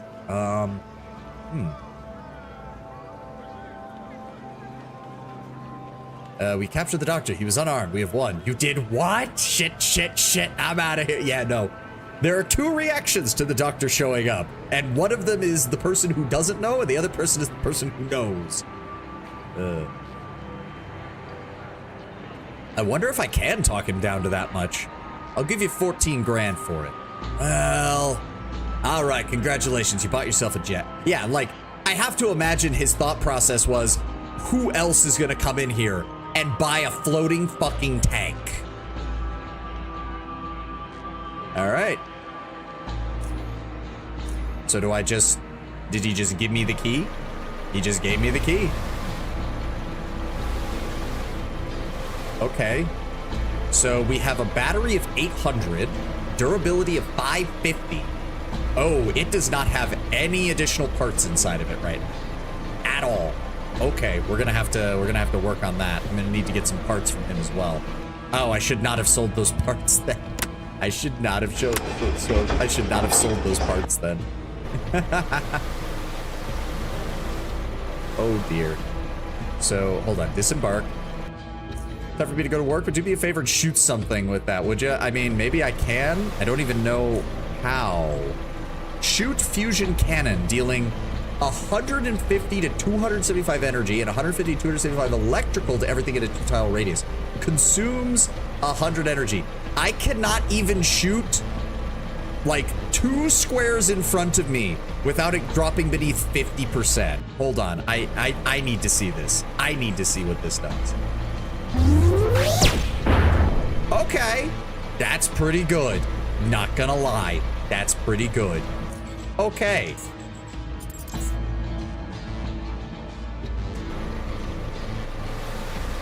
Okay, let's see what we can do about the overall energy situation of this then.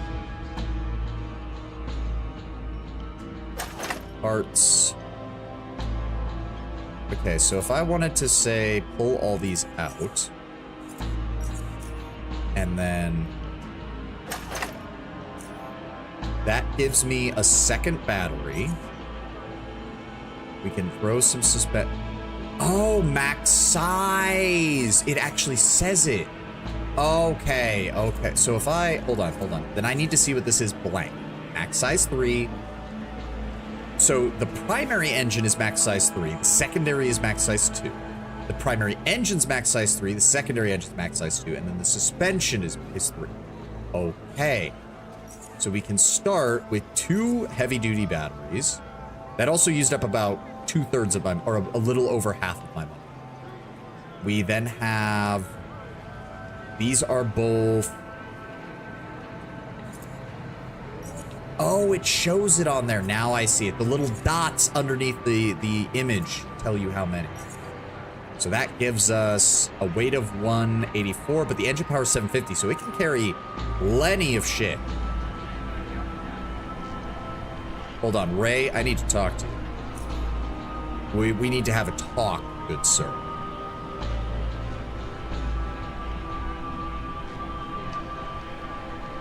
Let's see. He does not appear to have a better engine this time. I don't think. No, that is a power 400. I'm gonna have to look into this. Oh damn. Otherwise, though, I think we're good. I need to drop off shit that we're not gonna be buying and selling, though. Oh hey, a battery. Oh hey, stuff. Okay, let me see here. We're selling. Oh, actually, hold on. Ammo is easily convertible into money, but we're gonna drop off those. We're gonna drop off the special of those. Drop off those. That. Sellable.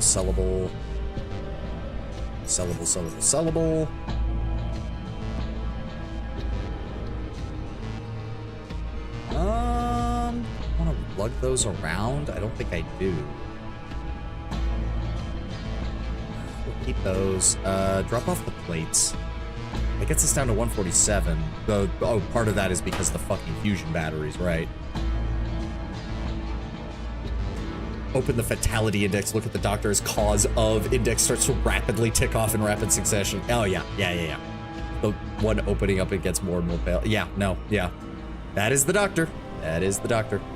So this is the skimmer. I'd like to sell a jet to you. I ain't interested in buying no junk jets, the makeshift ones. I'm interested in quality jets. If that's what you got, you bring it inside and I'll take a look at her. There's a button by the jet lift so you can raise and lower the gate. Okay, so I need to... Oh, can this thing even move? Oh, vehicle is not in working condition. Shit. I wish I'd known that. Hold on. Oh, no. God damn it. Okay, hold on. I think it just needs an engine? Hold on. So if I take out this, like what I was doing, and then put this in, and then... Oh, nope, it needs... Okay, I guess it needs everything. Hold on. Give me a moment. Give me a moment. So now... That in there. That in there. Get on. Come in here. Get off. Open it up. Just... No. I have to physically drag them. There we go. Oh god. Oh god, it slows me down so much. Nope. And then plug these back in. There we go. Okay. Where are you at, Ray? I'd like to sell one. I have nothing at the moment. What the fuck? He said to put it in the... What the shit? It's in his area. Do I have to close it now, or... I'm confused. What the fuck? That's aggravating. Whatever. We'll figure that out later. At least I know I can bring this stuff back to him.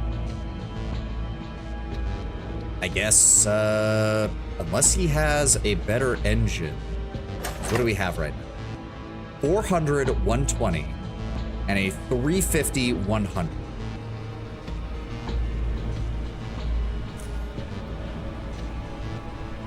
That is a 550, 120. That could go in the primary slot.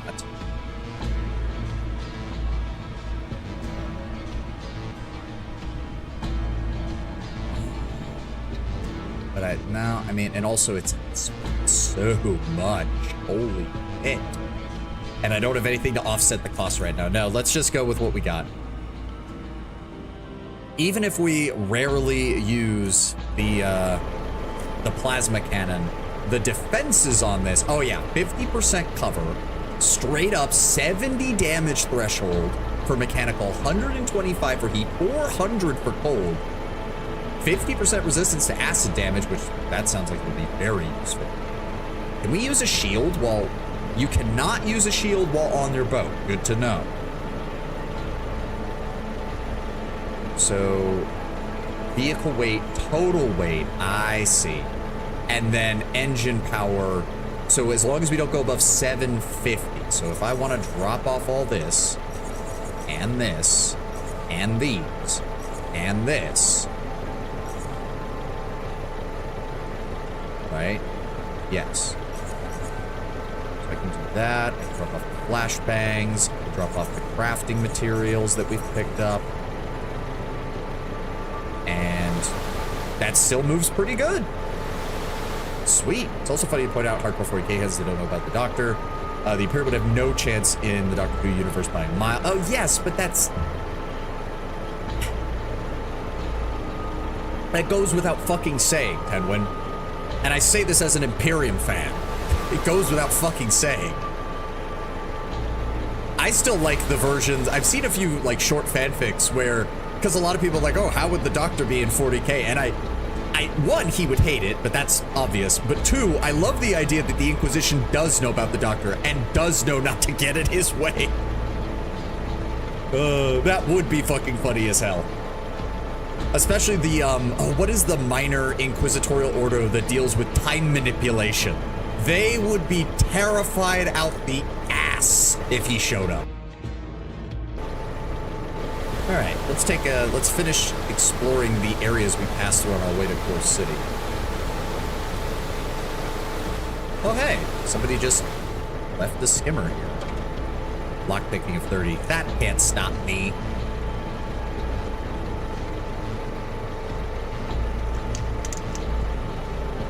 What have we got? A battery that's fairly low, some supplies. I mean, okay, so the engines aren't worth jack shit for the most part, unless they're really, really good. But the batteries are worth quite a lot.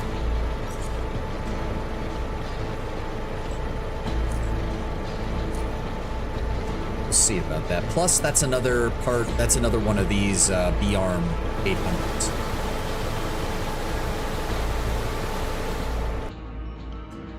The Doctor would loathe 40K? Yeah, no, he would.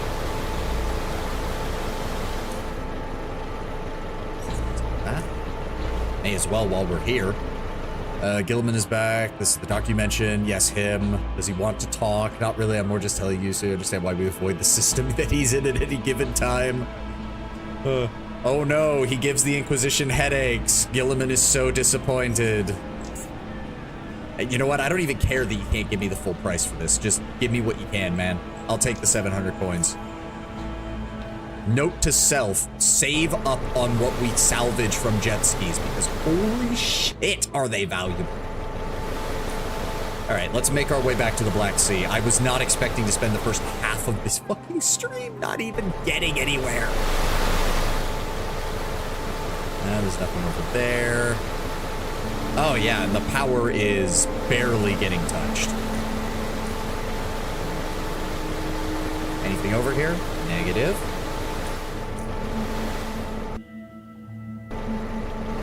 I think Gilliman would be more frustrated than me with the Inquisition trying to explain exactly why they can't really do anything about him. Probably been very frustrating. I mean, yes, but that's more just Gilliman's inner control freak being like, why can't we talk to him? Why haven't you talked to him? Please explain. What do you mean he has a body count in the billions? What do you mean billions of planets, not billions of people? What the fuck is wrong with you people? Oh, hey, Red Dream Mushroom. Just gonna quick save here just in case.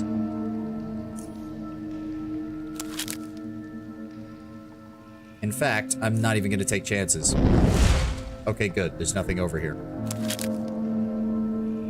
I just assumed that there would be something. Have you tried assassinating him? No, and no, you don't want to try.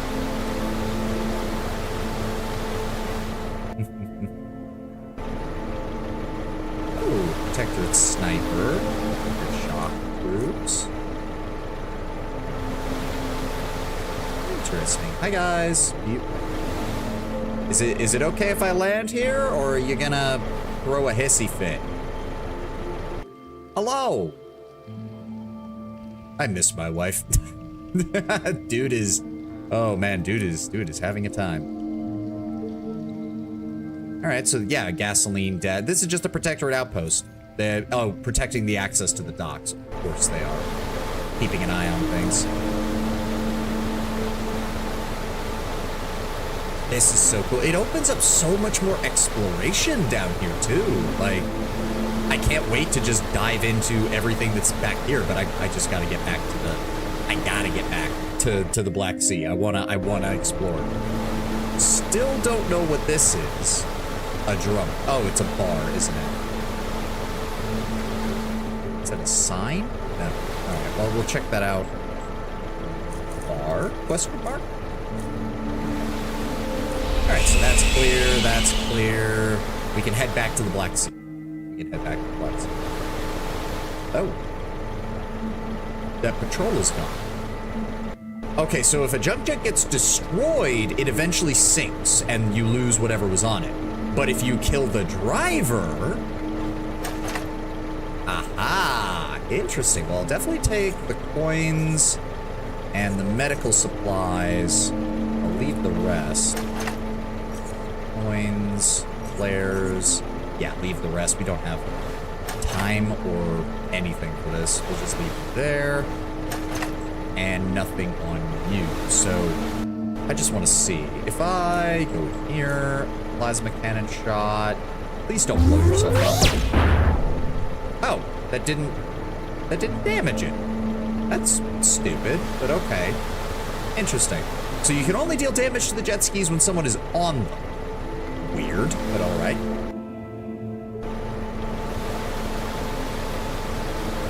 Right, cleared that out. I believe we explored the rest of this, so we should be good to just book it back to the Black Sea. As now that I'm not having to explore, we're not going to be using nearly as much battery.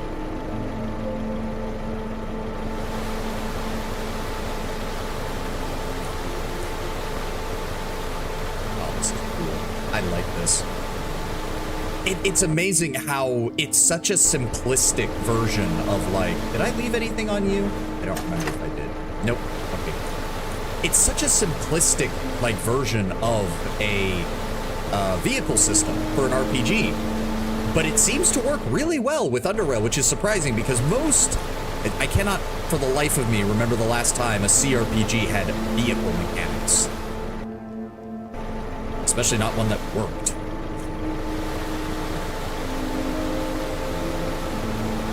Let's get out of here. Back to the Black Sea, gentlemen.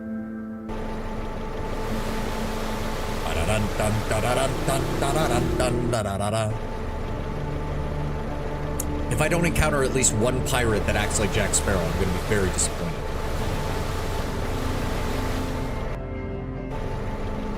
Alright. What have we got here? Oh, somebody crashed. Okay. Gas shell. What the fuck is a gas shell? Crates or gas shells. Did they bomb this place? Oh, right, of course. The biocoordinate bombed this place. I should remember that. I really hope there's no crawlers here. I'd love it if this entire expansion just had no crawlers in it. That would make my life just so much better. Lockpicking of 60. Get fucked. Open it up. Hey, plasma grenades. Always nice to see. I wish you could disassemble the EMP grenades, because I'd recycle them into... There we go, our very first expedition oddity. A canister of weaponized mutagen that failed to trigger and is now expired. Of course Biocore used mutagen against NFT. Of course they did. I'm starting to really hate the fact that that's a recurring theme with them. I really am. So does it actually tell us? It does not tell us where we leave our jet ski. I don't like that. That is a very satisfying sound.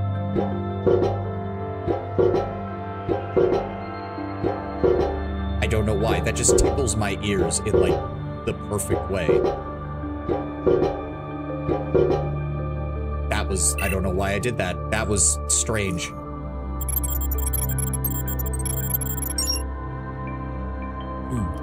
More gamer-subs, yes. Hey, ammunition, always nice. Dead security marine, empty, of course. Honey stalks. What the fuck is a honey stalk?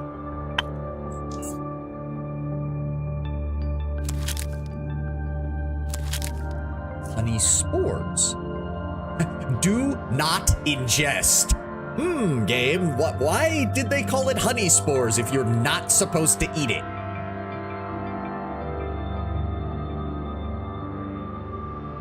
Is that it? Just a little tidal cove here? Yeah, honey stalks located here. There doesn't appear to be anything else. Okay. Strange, but all right. I'm not gonna complain. We begin our exploration. I mean, this looks like another one of the NFT defensive positions with all these cannon-looking things on them. So where exactly... Oh. Devastator key. Yes. Check stored coordinates. Yes. Back. Select channel. specific frequency. Okay. Thought there was a way to check my location. Or was that just... Ah, there we go. Current grid square B5. Okay. What was that? Ah! The fuck are you? Leper serpent. Oh, I hate that. I despise that. Oh my god, I have so much movement in this thing. Zoom. Alright, premeditation. Psionic mania. Drop the hammer right on top, please. And we missed. But we hit him anyways. Get fucked. Okay, yeah, so my build is gonna have some issues simply because of... Well, fuck you, game. 0 damage. Alright, well, let's just go ahead and hit him with the cryokinesis. And that's all of my stuff. I'm gonna move back here. Okay, so these things have a lot of movement. Oh, I got poison. Characters affected by leper poison, suffering 8 bio damage every turn, receiving 10% more mechanical damage from all sources. Ooh, if you were doing a crossbow build, I have a feeling that would be amazing. There's my critical hit. So what do we get from these guys? A white leprous tongue. You probably shouldn't be anywhere near this, but what the heck? And a leper serpent poison gland. Okay.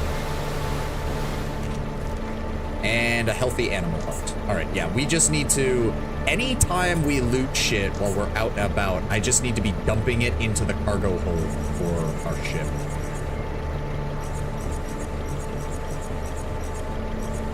Yep, drop all that off. Drop all that off. There we go.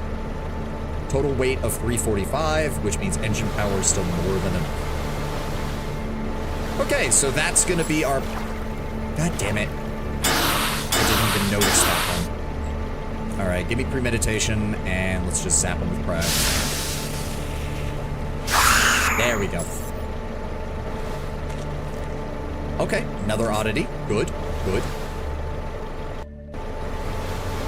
So that's going to be our wilder. Still less annoying than crawlers, so I'll take it.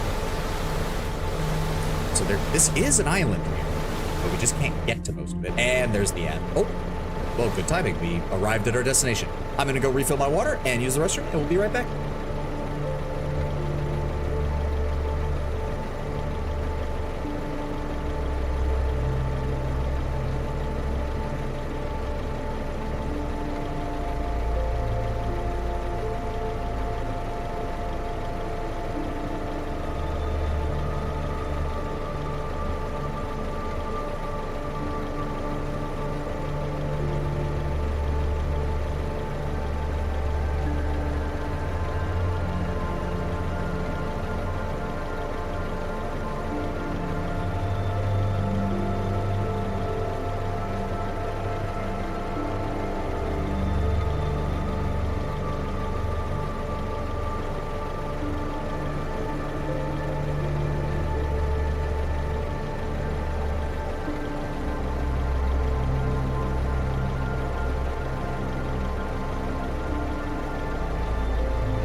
The funny thing is, Tenwin, as well, is that at least if Gilliman met the Doctor would at least acknowledge that Gilliman is trying to make things better.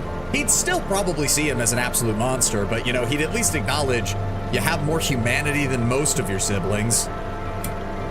And most of the people who ran the Imperium for the last 10,000 years.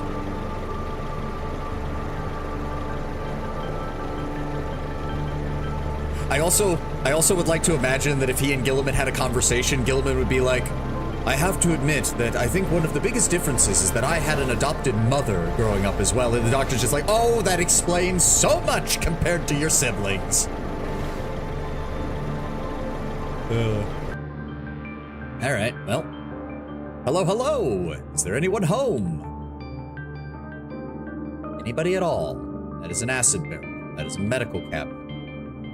Yeah, the architectural choice is just so bafflingly strange compared to the rest of South Underrail. That is, why does that sound just scratch my brain ever so slightly in like a really nice way? Okay,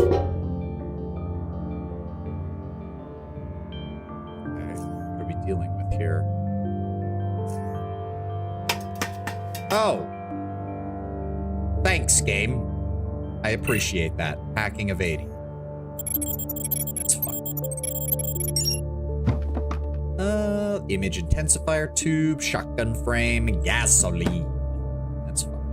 All right, hold on. Give me a moment. Let me throw my gas mask on.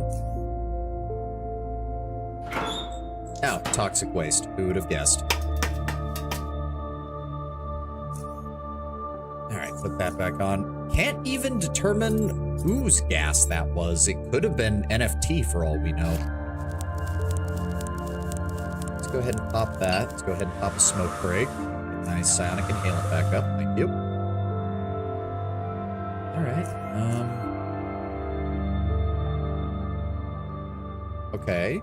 Honey stalks. Some. Oh, god damn it. I didn't bring a jackhammer or detonation charges. Fuck. Fuck me. I'm gonna have to make a run back to base for that, aren't I? That, or I'm gonna have to use a teleporter to go home for a bit. Hey, message in a bottle. An old cheesy love letter vomited out by the Black Sea. Study this item, gain 1 point of experience.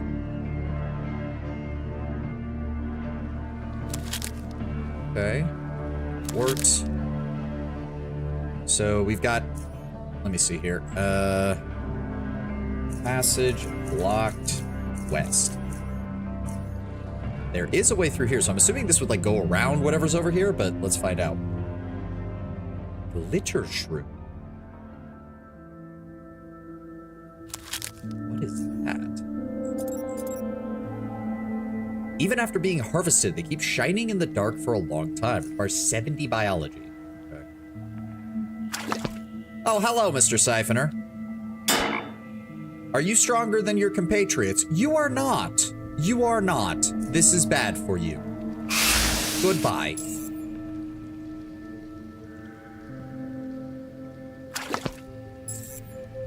Greater Siphoner. Okay, there we go. We're just gonna premeditate and start blasting it with cryokinesis. Yeah, no, against single targets, I don't have a problem.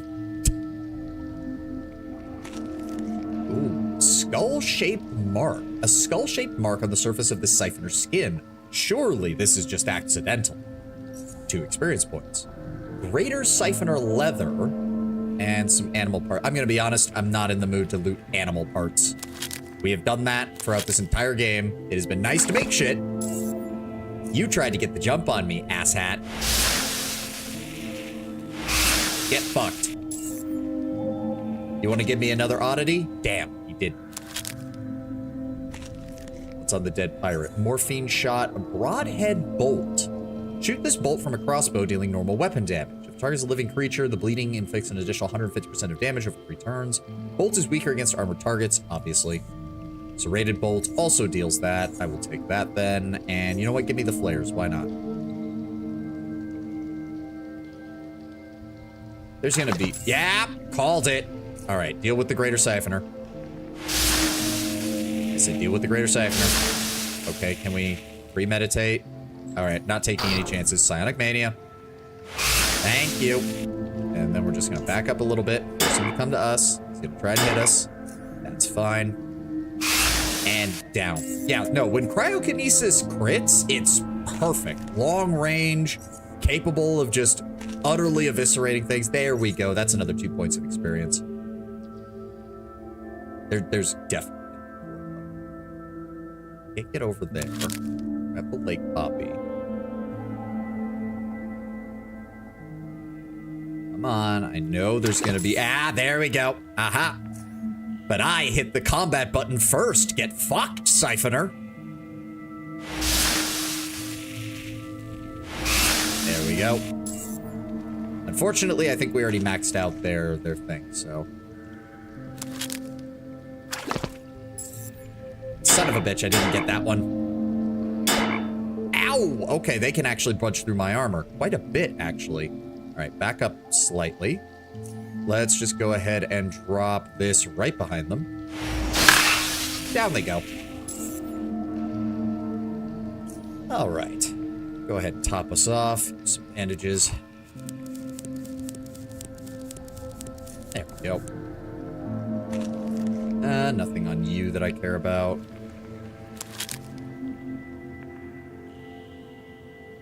Okay.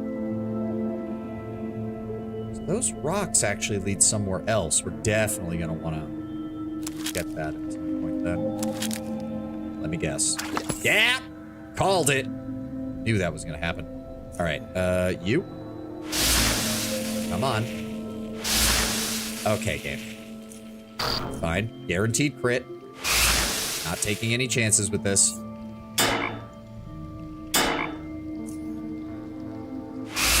There we go.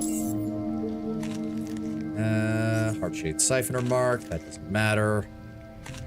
Another dead pirate. Advanced patching kit. Frag grenade. Shotgun's not really worth it. I'll take the flares and the lighter. Leave the rest. There's a lot of siphoners here. Holy shit. If the mutants are living here, they are dealing with, or the muties, I suppose, not mutants. Mutants have lost their minds. Mutees can still be communicated with.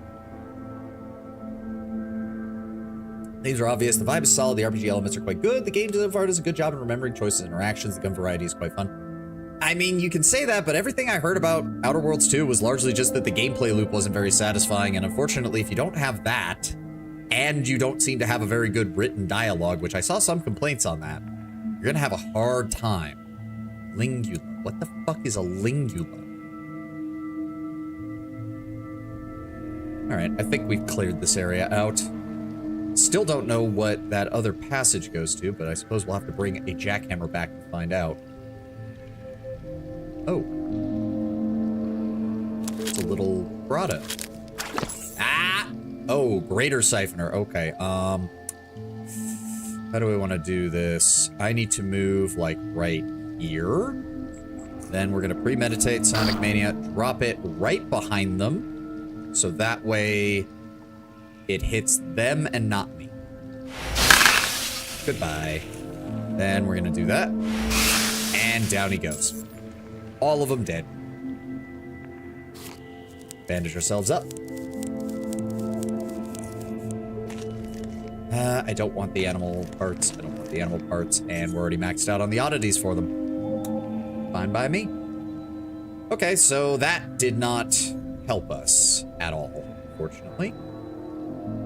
And we can't get to this other side yet because I don't know how to get there from the other side, and I don't have 7 agility to jump across. Unfortunately. It's really neat when you made your character, you can straight up choose to have a prosthesis. Start with a robot arm, leg, or both. Oh, cool. Always nice to have those kind of options in a game like that. Alright, so the rocks are cut off. We can't get there. Nothing down there. Alright, back to the Devastator then. We'll just have to bring something back to take a look at what's going on in there. How are we doing on energy? Alright, almost time to resupply that. Let's go ahead and drop off this. Go. Yeah, I should have brought the jackhammer. I could even store it on the boat, too. So let me see. Where's this? 18. So yes, it does change that.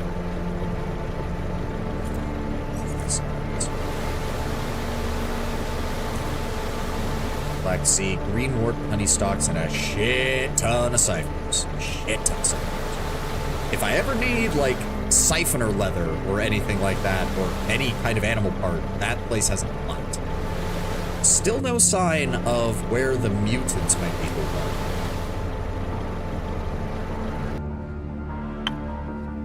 Ooh, rotten clam meat. What would I use that for? What? Oh, okay.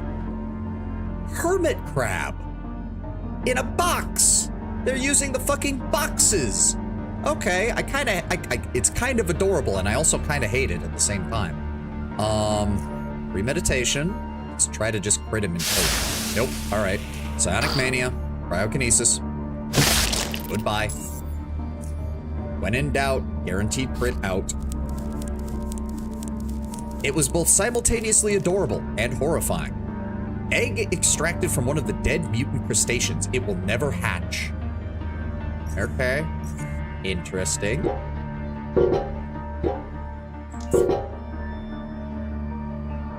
Honey stalks. Why do... Wait. Is it the discolored boxes? Hold on. No. I thought because the box was discolored that indicated it was one of the hermit crabs, because the others aren't, but I guess not. Okay. Drop off the rest of these. Go.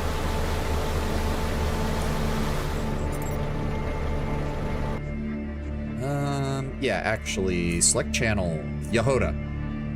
Any enemy activity. Savages.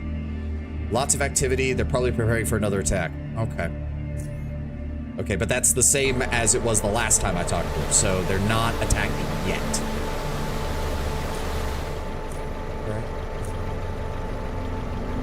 No, I'm gonna keep tracing the outside of the zone. I want to see, like, there's got to be places to land around here, right? Okay.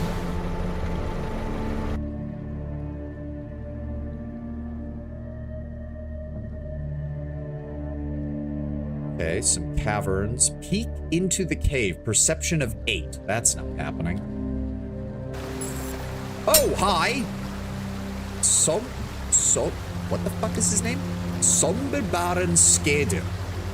Okay. I'm just gonna drop this behind you. That did not kill you. That is unfortunate. That did.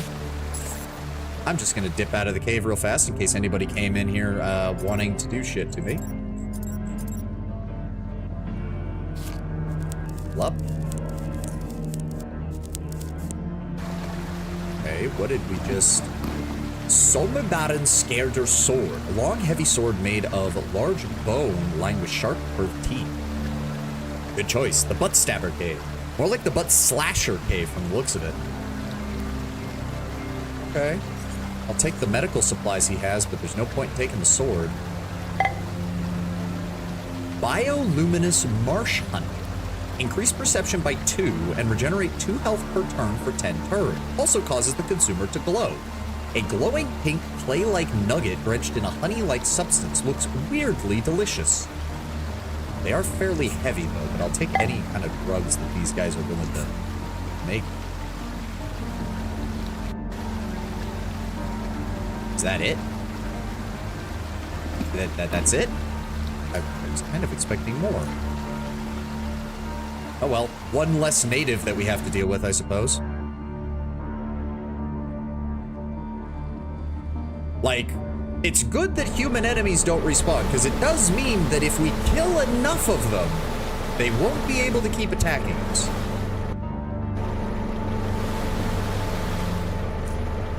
Okay.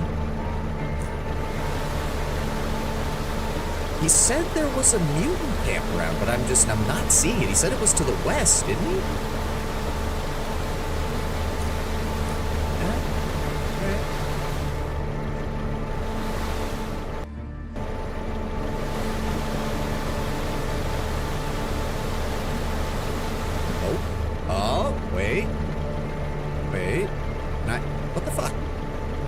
There we go. Oh, this looks ominous.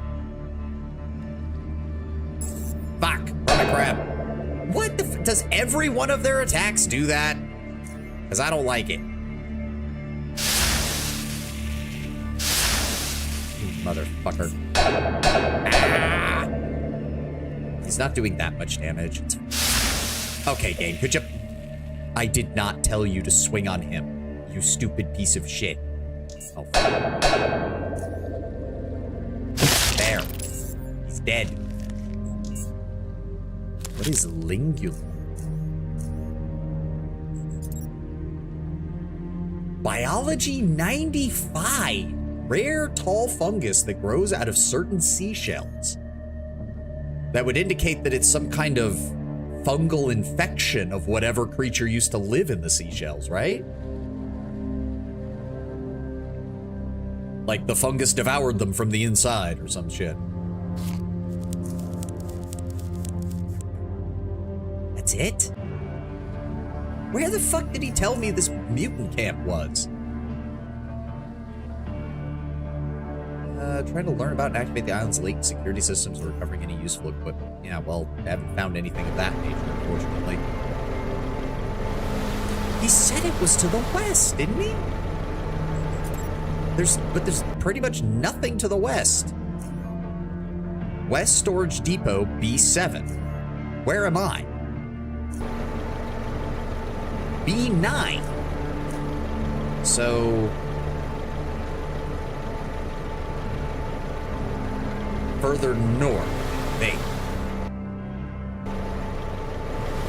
Oh, that's one of the locals' boats. That's not good. I'm seeing some stuff there. Oh. Fuck. Oh, of course they have psionics. I should have known. All right, they're taking pot shots at me from out here. That's unneighborly of you. Okay. Kriegsfar. Aspita. Spatier? How do you pronounce that AE letter? Spatter? Spater? Eh. Alright, well, cryokinetic orb right there. Goodbye. Friste. Oh, there's multiples of you. Of course there is. Let's do that and drop the hammer on them. Good hit. You are going to burn to death. Good. And you're dead.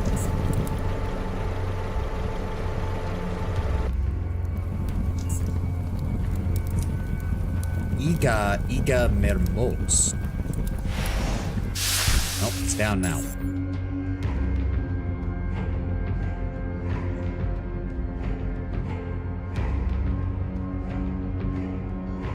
Is that just the music track, or is that getting louder? Take the bolts. Take the healing salve. Take the bolts of the healing salve. Just leave the weaponry.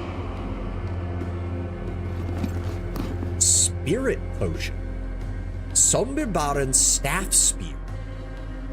Intimidation increased by 10. Maximum psi points increased by 10. Psi regeneration increased by 1. Psionic critical chance increased by 3. Oh, I think we just found our sidearm. Spirit potion. Instantly restore 80 psi points and an additional 20 psi points each turn for 3 turns. Wow. Unfortunately, places an unwholesome burden on the mind. Reduces will by 3 and resolve by 75 for 10 turns.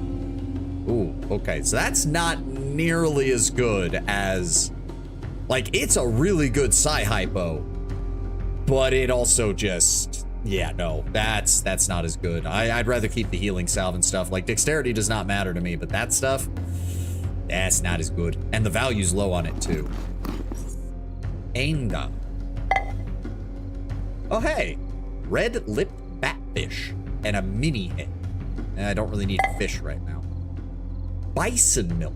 Where the fuck did you find a bison? Increases strength by 1. Critical damage of melee and unarmed attacks by 25. Consuming food will remove previous... Yeah. Okay, I'm just gonna leave those there. Where the fuck did they find a bison? Alright, well, pop it a smoke.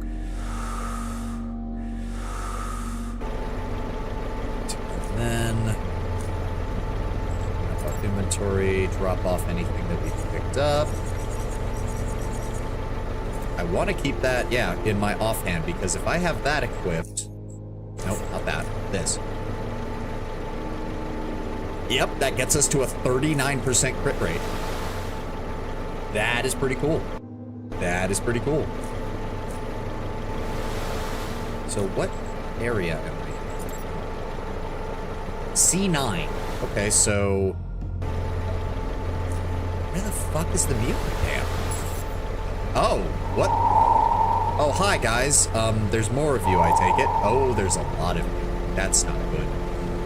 Puke. Some about an puke custom. I don't even know what that means. Alright, well, premeditation. Honestly, Psionic Mania. And then we're gonna drop it right there.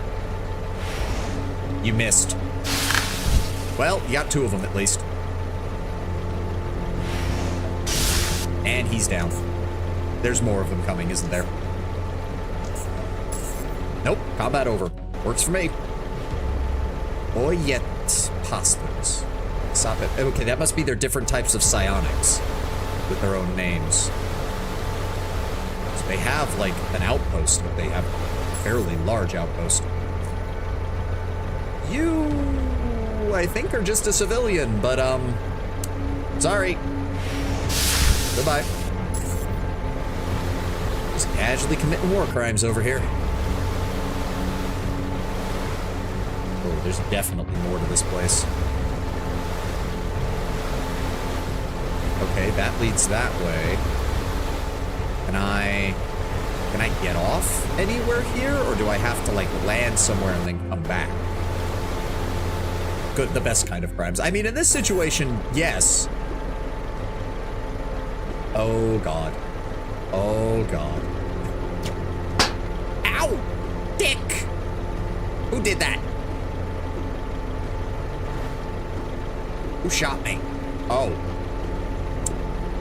This could be a problem. That is the biggest issue. That looks like a straight-up ballista. And that's gonna need to get dealt with. There we go. The rest of you, though, let's go ahead and premeditate and drop our orb right there. Good hit. Good hit. And then I'm gonna fire off a blast. Right. Can I not? I can't hit them from there. Damn it. Okay, right there? Nope, can't. Alright, enter. Luckily, with most of them having melee weapons, they can't really do much. Nice try. Oh, the poison got me. Oh yeah. Okay, more of those guys. Can we drop a fireball on their ass? That would be nice. Good hit. That got one of them. Damage the other. Let's blast you. Good hit. And you. Come on, crit. There we go. That takes down one of their last ranged units. Blink. Wait, heartbreak. Characters afflicted with heartbreak poison, suffering 12 damage a turn. If poison is not removed, will deal 90 additional damage upon expiration. Okay, hold on. That needs to get dealt with real fast. Good to have. Now, where did you go? You. Let's go ahead and zap you. There we go. All right. I think that's all of their combat personnel. Let's disembark. Anybody? Ooh, this turn is still taking a while. Hi, welcome! What do you have? 300 health? That's impressive, my dude. That's impressive.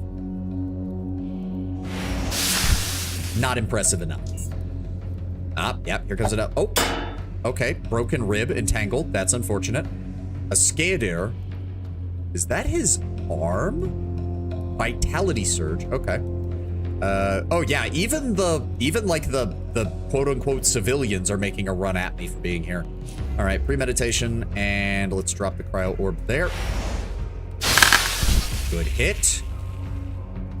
Fortunately, can I get back in the ship? Because that would be kind of funny. How much health does he have? 291? No. Sonic Mania and zap his ass. I said zap his ass. I can't zap his ass. That's fine. Critical hit. And then... give me a high explosive grenade. I want this done. Goodbye. Unfortunately, I am stuck. You gonna come over here to me, man? Down he goes. Any more? Any more? Anybody else? Yeah, I saw you. I saw you. But apparently you're running away. That's fine by me. Let me heal up for a sec.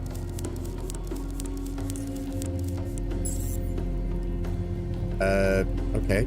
Ran off and didn't say anything. Are you just...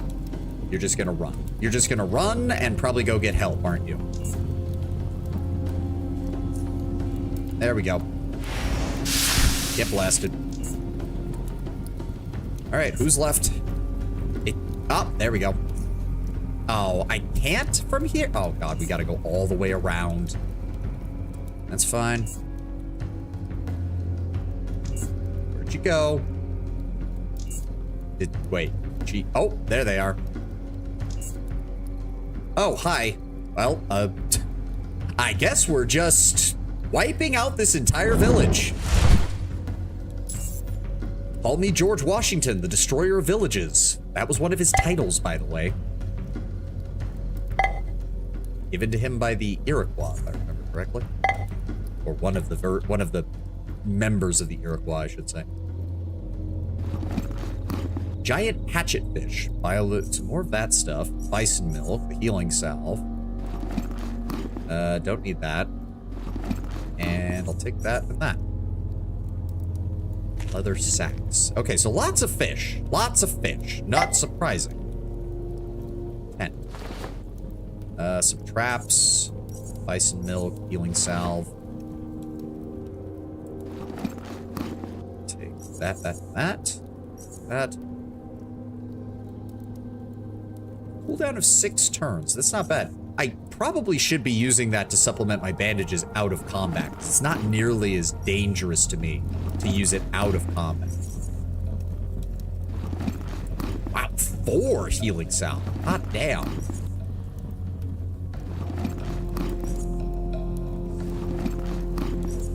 Yeah, no, there's no reason not to. Holy shit. Dropping off a lot. Take those. That. 5 healing salve. Dear God. Well, I'm stocked up on healing items now. Jesus Christ. Alright, there is more of the village this way. Oh, hi. Bye. Nope, that's another one taken care of. Some more fish. Yet more fish. More fish. And empty pots. More fish. And more fish. Giant creeper poison plant. I don't even know what a giant creeper is. Doesn't appear to be anything inside here. Cleared that out. Cleared that out. How am I doing on weight? 114? Good.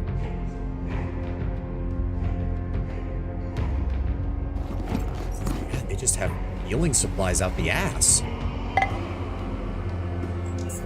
That's actually a good... That's a worrisome sign, because it does mean that they...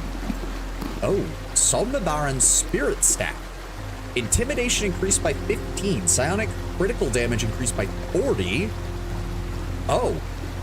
Oh, but it doesn't increase my actual crit chance. It just increases the crit damage. Still, I have a way to guarantee crits, so... reduces health by 35. Neural Overload increases damage by 50%. Neural Overload also intimidates the target, reducing their offensive skills by 25. That could be really useful if I was a thought control build. But still, I'll take what I can get. You have another spear, which does not matter. Actually, that stupid spirit stuff is what I've been picking up. Go ahead and drop those off. Those are not worth the wait. So, I think that's it? Somabaran Village. There's a village of Black Sea natives here. I wonder if doing this, like, delayed their attack. Because, like, they can only have so many places to, like, operate from, right? Hey, snake fetish. Head of a snake mounted on what might be human bone. I'll take that oddity. Thank you. All right, I think we've looked at most everybody. Take the healing salve. Oh, leather sack. Oh, Psy crab carapace. And some leathers and stuff that I don't. Okay, okay. So hold on, I want to explore a little bit over this way. I don't know if this is the whole village or if there's more. There's definitely more. Ow! Okay, y'all are dicks.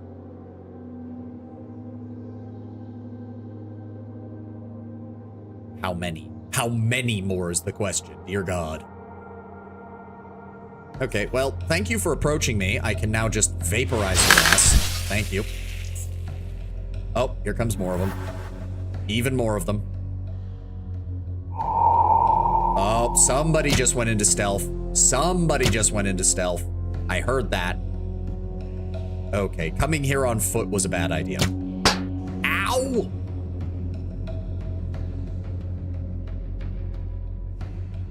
You're a problem, but I need to deal with these fire dude. I need to deal with these sword guys first. There we go. Will that kill you? 33. No, that will not kill you. That won't kill you either. Okay. It will force them to run away though, which will buy me some time. Let's try to kill this guy next. There we go. Guaranteed. Not guaranteed crit, but perfect. Could not ask for better. Yep, they're gonna run away. He's gonna run away. Bonk. Heartbreak poison. That, oh, okay, so it's 30 damage per stack. Oh, here come more of them.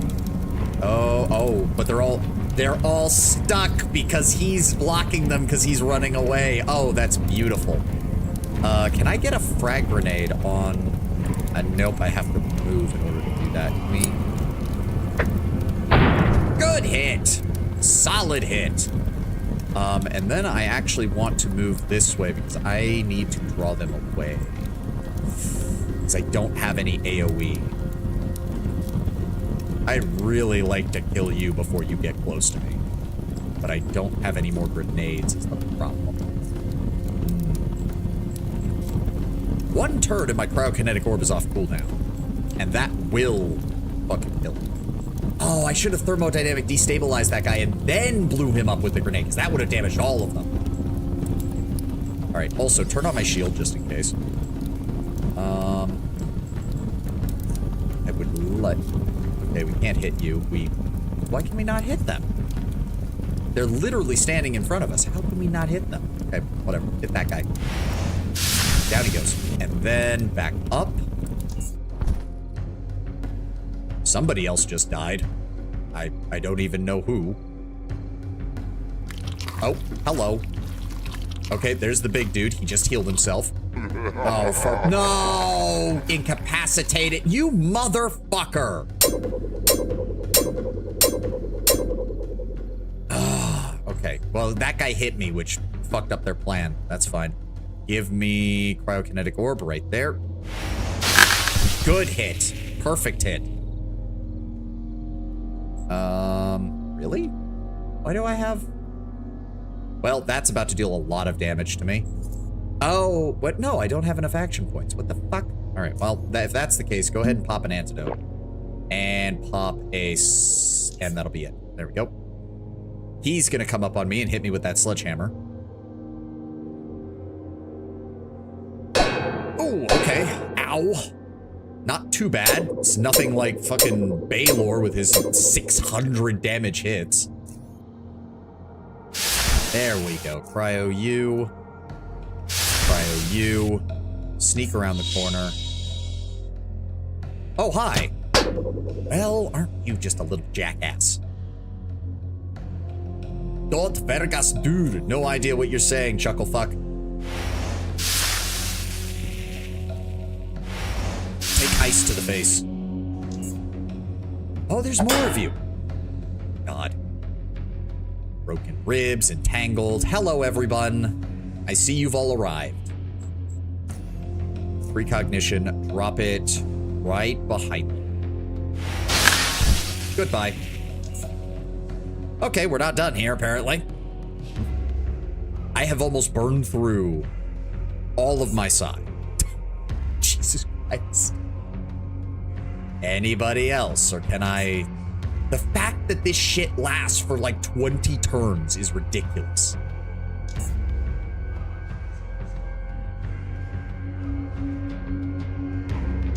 I don't... Oh, there we go. Y'all are just coming at me, aren't you? All right, well. Wow, you survived that. Oh, you bleed to death next turn. I don't care about you then. Oh, wait, he's gonna use a healing item, isn't he? I'm an idiot. I forgot, they all have healing items. Well, there we go. Woo. Oh. Oh, okay, stealth specialists. Didn't see that coming. Oh, aren't you just a pain in my ass?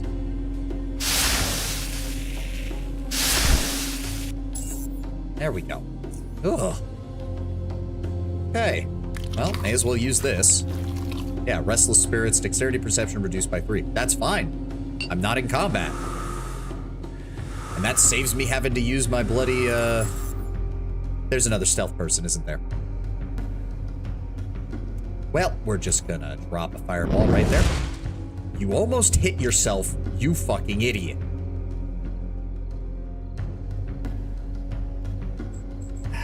Let's try... Why do you have to... No, drop it, like, right there. How... Who saw me then? Okay. Who? We have literally slaughtered like 40 people. Hello. Bye. There we go. Okay, it was one random civilian running around screaming. They have a lot of shit here. Heartbreaker Serpent Plant. Okay, I'm gonna have to move some of this around because otherwise there's just no way to loot all this because they're all stacked on top of one another. So let's just gather up everything. Yes, including the sledgehammers. I will get them out of here. There we go.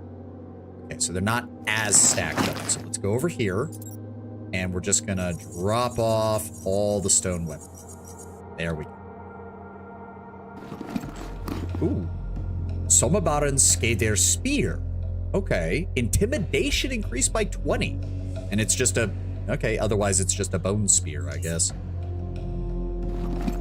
Yeah, we're just gonna gather up all of this and go put it over in that box. As needed. Yeah, just gather it all up.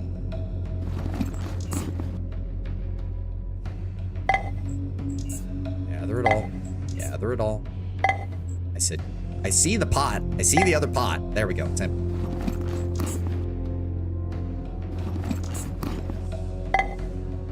Yeah, just take, oh my God. Who else? Oh, fuck. Okay, that hurt. Literally just got shot with a ballista. That actually hurt. You motherfucker.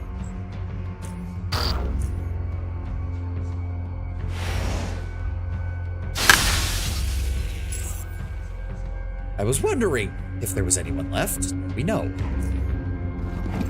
Yeah, just take it all. We're gonna consolidate it down in one location. Snake tooth necklace. 4 hollow snake teeth on a string. Considering how many of you fuckers I've killed, I would really appreciate it if some more of you would drop that. Just saying. Yeah, gather it all up. Gather it all up. Oh, you can actually go inside some of the tents. Yeah, okay. Now drop it all off. Drop it all off. Okay. We'll keep those. Drop off that and that. That. All of these. All of that. Yep, that too. There we go. 145. That's better. Yeah, I don't know. It's like, if I'm getting guaranteed crits, that's better because the 40% increased critical damage bonus is no joke. But otherwise, I don't really see the reason for it. 60? I have 12 pounds of this healing salve. Dear God. Okay, we're leaving, like, most of that behind. I just need a few to complement my healing items so I'm not using bandages after every fight. And then go ahead and recharge my shield. There we go. Okay. I need to go back to my boat at some point. At some point, please. Okay, grab those. Grab those. Honestly, leave the healing salve. We will only grab more healing salve if we are actually out, because there's so much of it. Oh, hi. Sorry. I'm just kind of casually wiping out your entire people. Because, you tried to kill us. And you refused to communicate. Oh, nothing of any value in there. Nope, don't need that. Oh, the adrenaline stuff. Right. Actually, I have 4.5 pounds of it, but I also can't, like, that's a bit more valuable than the others, so I will take that with me. Okay, so there's some passages there. There's another one of you running away. Gonna have to hunt her down. Where'd she go? How big is this fucking area? I guess that explains how, I guess that explains why why there were so many of them. Okay. Problem solved. No, just leave it. We're just gonna be on the lookout for anything of any real value. That Lingula is a 95 bio item, though, so I think it will be worth something. No oddities. I'll take the blinding poison. Okay, so yeah, Sumbafaran village stretches across this whole area. We haven't even gone further in. And there's more of them in the cave. I should have known. I suppose I should not be surprised in the slightest. Oh, no, no, please, no. Really? You went last, so no one attacked me, so now I'm stuck for a turn. Fuck you. Clink, clink, clink, clank, clunk, clink, clank, clunk, clink, clank. And now I'm stuck.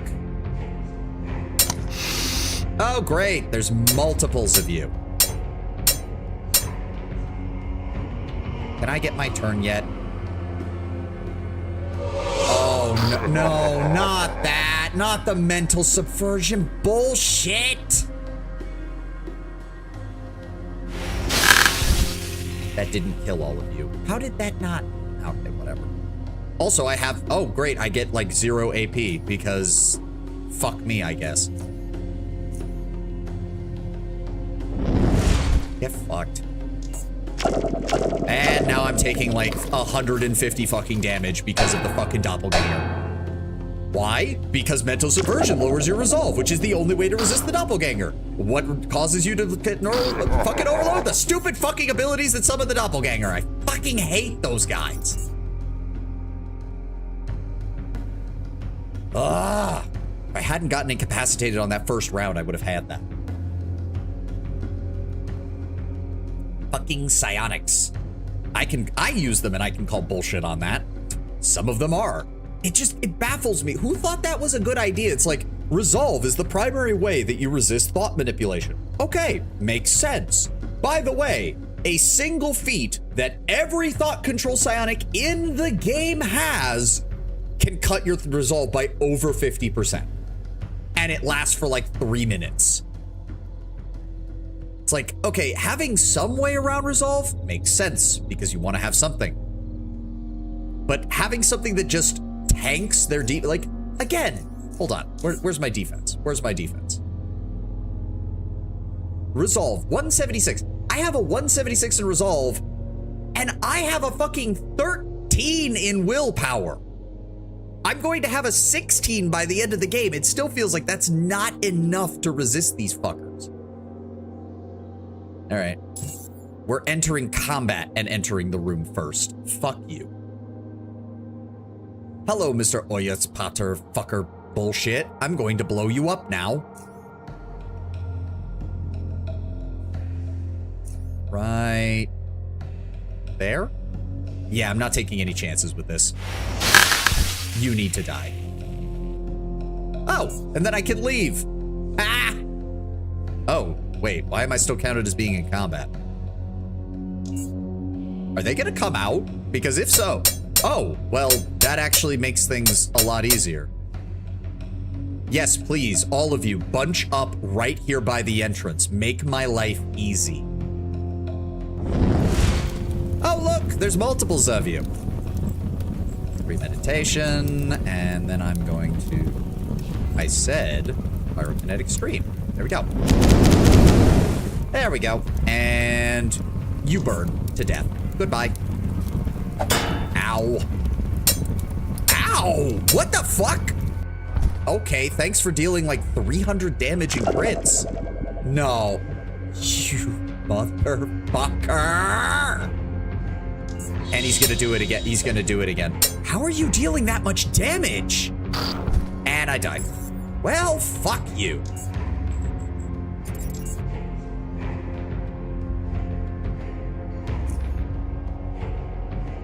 Okay, now I'm angry. Now I want to kill all of you.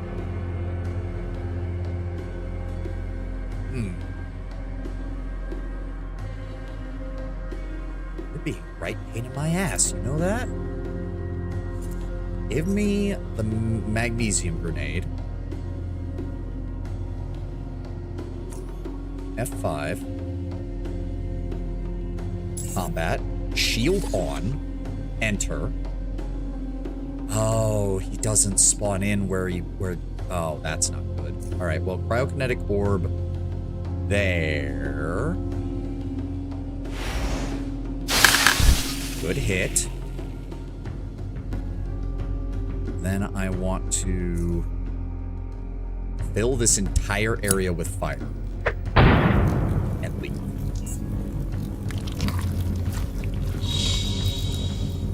Come on. Just don't get stunned. Don't get stunned. That's all I need. Now we're gonna back up. They're gonna, okay, so now I know as well. The enemy cannot go through red transitions, but they can go through blue transitions. That's good to know. Hello. Yes, yes, crippled. Fucking bullshit. 2, 3. Not tell me that they have enough. No! You motherfucker. Why does he always go last? Which means that no one hits me before I can break out of the fucking incapacitated. And there it is, suffering 50% reduced resolve on top of a 15% reduced resolve, which makes all of his abilities hit harder by a lot. He's going to use Doppelganger, and I'm going to die because it deals like 200 lightning damage. And you can't even resist it with electrical damage. What do you mean he deals 122 damage through my armor? And I'm dead. No, no, we're not leaving. I'm killing these fuckers. I'm so fucking done with this. You are going to die. I will have it be so.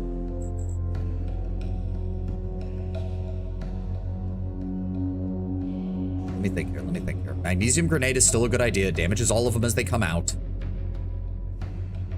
If I stand there, it'll buy me some time as well. Okay, okay, that's what we'll do then. That's what we'll do then. All right, set up here.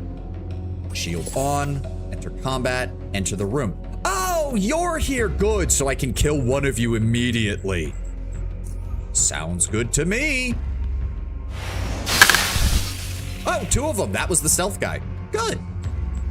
Then I'm gonna throw a magnesium grenade right there. That's gonna fill this whole room with fire. Oh, you sprinted. You're running. You're about to come through here. I come through here. I go over here, forcing you to come all the way out. Yep, you're gonna try to attack me. That's fine. You're not the problem. You are not the problem.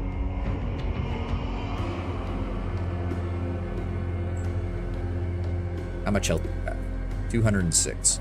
I should be able to kill you. I was hoping for a crit, but okay, game. Also, why is my AP so low? Carved up, reduces action points by 10. Lasts for 3 turns. Fuck you. I'm popping, where's those drugs? There we go. Vitality surge. Yep, that completely counteracts it. Give me pyrokinesis right there. How did you not take damage? Premeditation. Zap him. Down he goes.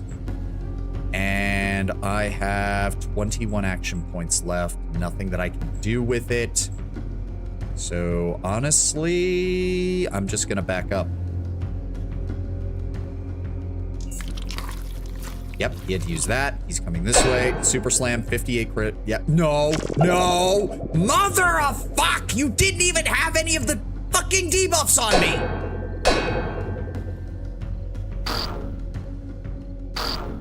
I fucking hate you. I really fucking hate you. Please die. Get fucked, you fuck. Heal myself. And fucking back up and force him to move. Still taking a lot of damage. Not a big fan of that. That's fine though. Psionic Mania. Don't care that it's gonna hurt me. Fucking die. Oh, there's more of them. How are there more of them? Is it just the civilians? Because if so, I'm just gonna break line of sight and... There we go. Yeah, 2 minutes. 2 fucking minutes of this shit. All right, where's the healing? There it is.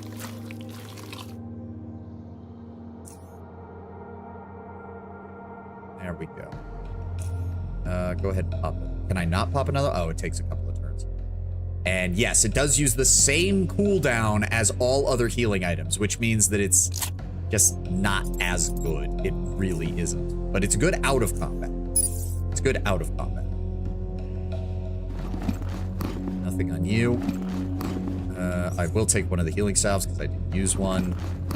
Another snake fetish. That's good to see. Don't need any of the rest. Yep. Hello, civilians. You're about to have a very bad day. I'm coming to say hi, and not in a way that you want. Goodbye.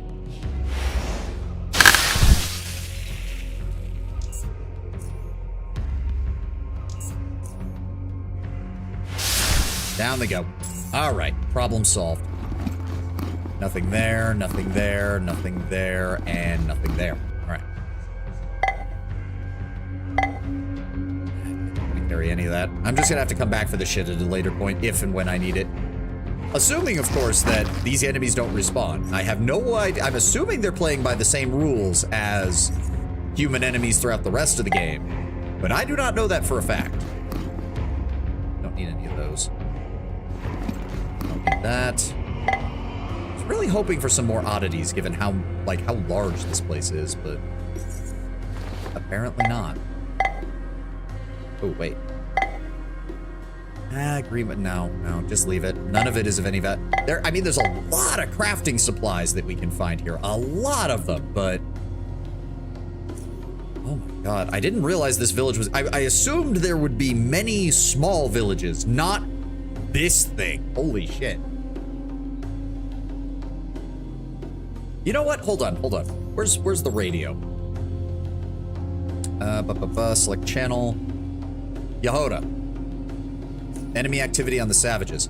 Less activity than before the first attack, but still plenty. Oh, so I'm having an impact.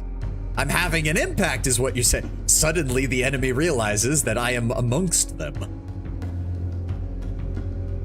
All right, let's find out what goes through here. Is it more enemies? It's more enemies. There are so many of you fuckers. Oh, you have a sword and a hammer? You know, I'm getting really sick and tired of the enemies having abilities that just completely shit can my action points. Premeditation, drop it directly behind them. And they die. And you know what? I'm just gonna leave. I'll come back to you guys later.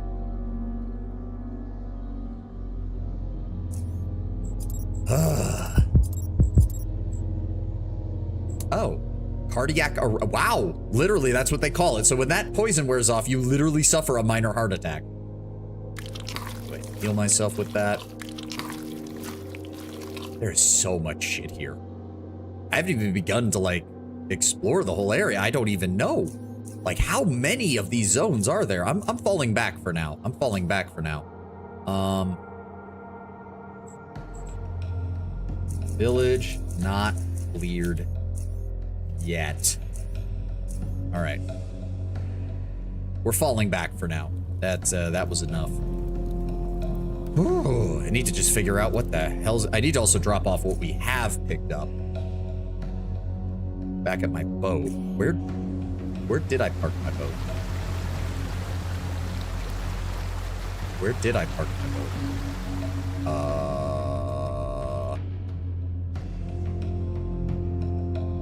It was over here. Ah, there it is. There it is.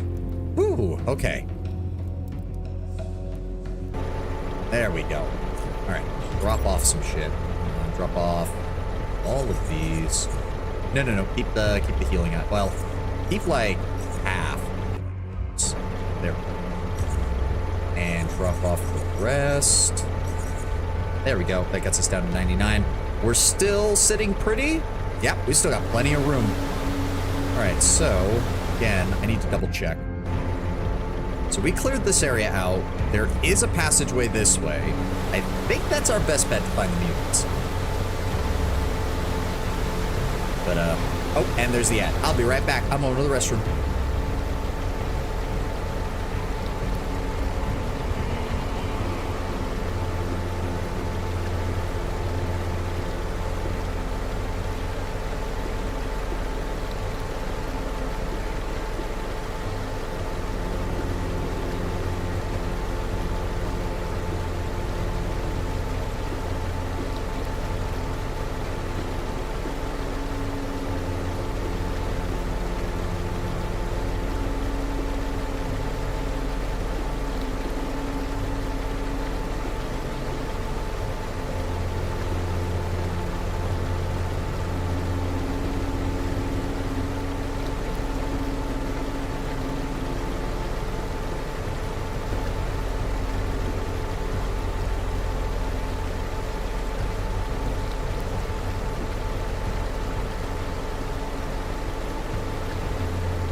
Also got some pepperoni with sriracha.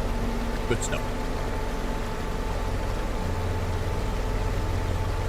I just make like a little Oreo, essentially. 2 slices of pepperoni, a little bit of sriracha in between. Tastes great. Can't believe I went my whole life without really eating sriracha, like ever, until recently. It's animal stuff. Okay. Ad's still running, but all we're doing is exploring right now. I'm hoping this leads us to the mutants. I would rather find the mutants than find hundreds of more natives, please. I don't think we can go that way. That's blocked off. I have no idea where we are or where we're going.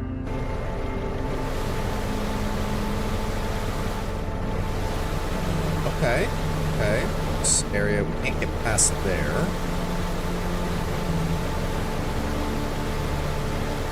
That looks like something the natives left behind. Lots of lake poppies, though. Green warts, rubble. Okay, let's land.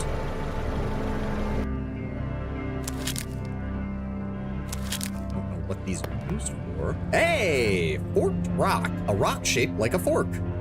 Sharpened into the shape of a fork, I should say. Okay. Oh. Hi. Can we get these out of here? Critical failure! No! That's gonna hurt. Pop that antidote. Okay, hold on. We need to switch tactics here. Give me my detection lenses, and we're just gonna move very carefully. Get to this. Yep. I am glad that the game's pathing is good enough to... It just automatically moves you around traps if you see them. Let's just very carefully. Yeah, that's what I thought. Anything else? No. Okay. This cave, though, is seemingly... I don't have a good feeling about this. The Black Sea Grotto, a secluded grotto.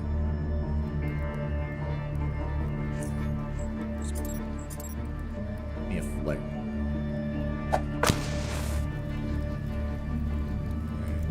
Carefully.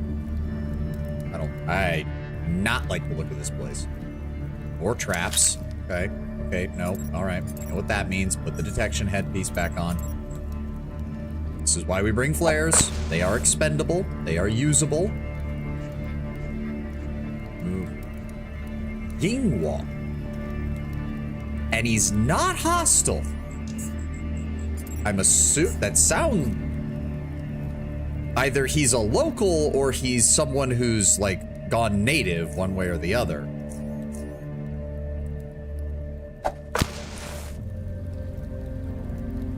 Just trying not to step on your traps, my dude, that's all. Etabaran. Ooh, okay, definitely a mutant, too. The man swiftly grabs his spear and assumes a fighting stance.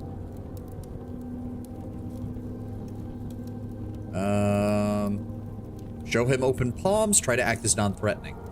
Your peaceful actions do not seem to have the desired effect. He advances forward, skillfully maintaining his stance and keeping himself well behind the deadly tip of his spear, which is now, in turn, getting dangerously close to your body. Intelligent. Flotsomir. I guess we've picked up a few words from them, I suppose. The name roots him in place, but it does not disarm him. The spear tip still hovers before you, but instead makes him echo the name, uttering it with respect and pride. Forskarflotsom. Forskarflotsom. He echoes it again, louder and fiercer. Forskarflotsomir. Forskarflotsomir. Der Hurkneponen ot Miltongleiter. Shrug. He briefly inspects you, his eyes mostly focused on your upper body. Du nicht werten not separond ot virk, mit Flotsomir dur forsaken follow. You both stare at each other motionlessly as the atmosphere of the cave begins to cool down. You notice the pleasant smell of crab meat being cooked over a steady fire, the sight of it glimmering succulently as inviting as the host was so succulently is as inviting as the host wasn't during the first moments of this encounter. But even that seems to be changing. The man slowly approaches next to the fire, places his spear at his feet, and checks the meat. He's still quite cautious, but it seems at ease enough that you may attempt to approach him. Pat your chest, Sovan, then point your finger at him. He observes you with an expressionless countenance. Pat your chest. Sovan, me. You? He hesitates, but then places a hand on his chest and imitates your gesture. Yingwa. Ik. Yingwar. Dur. Sovan. He returns to his work, producing a few skewers made of bone from the leather sack next to him. He seems focused on his food preparation, but he indubitably is aware of everything you do. He removes the cooked meat from the fire and replaces it with fresh skewers. Approach him and stand by the fire. He shows no objective to you approaching him. Observe. Now that you don't have to worry about him driving a spear between your eyes, you can use the aforementioned time to observe at leisure. For instance, only now do you notice that his left forearm and hand are larger and of less regular shape than his right. The fingers are thicker, somewhat crooked at the joints, making them less dexterous than when doing fine, precise work, such as putting meat on or turning skewers. And the scales on that arm form an almost reptilian gauntlet, almost, as if there are a few patches of exposed purple-red flesh. There are many other details as well. The tattoo on his chest, the same one that you keep seeing around the natives, the numerous bony piercings, the quality leather belt and backpack strap, the loincloth made of material that seems much finer and oddly more elegant than the simple furry greaves he's wearing. As you finish examining him, so does he finish examining you. Yingwa. He is silent. Okay. Pat your chest. Sovan brave. Look brave as you can. Sovan smart. Tap your head and hope he gets it. Sovan adventurer. 2 fingers to imitate a person's legs. Sovan. Eterbaren dur Eterbaren. Ingvar Sormebaren. Ingvar Skater. Ingvar Trekker. Okay, Sormebaren is referring to their people as a whole.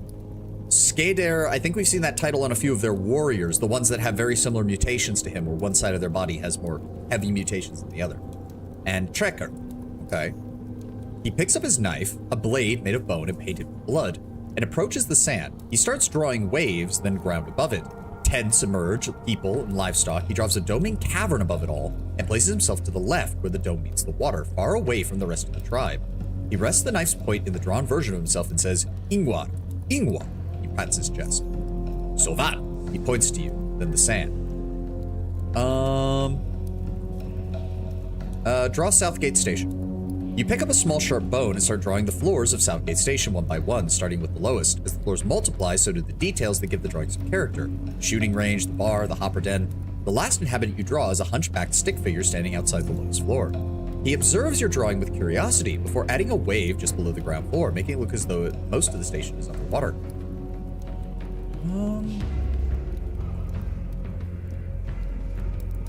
Interesting. Hold on.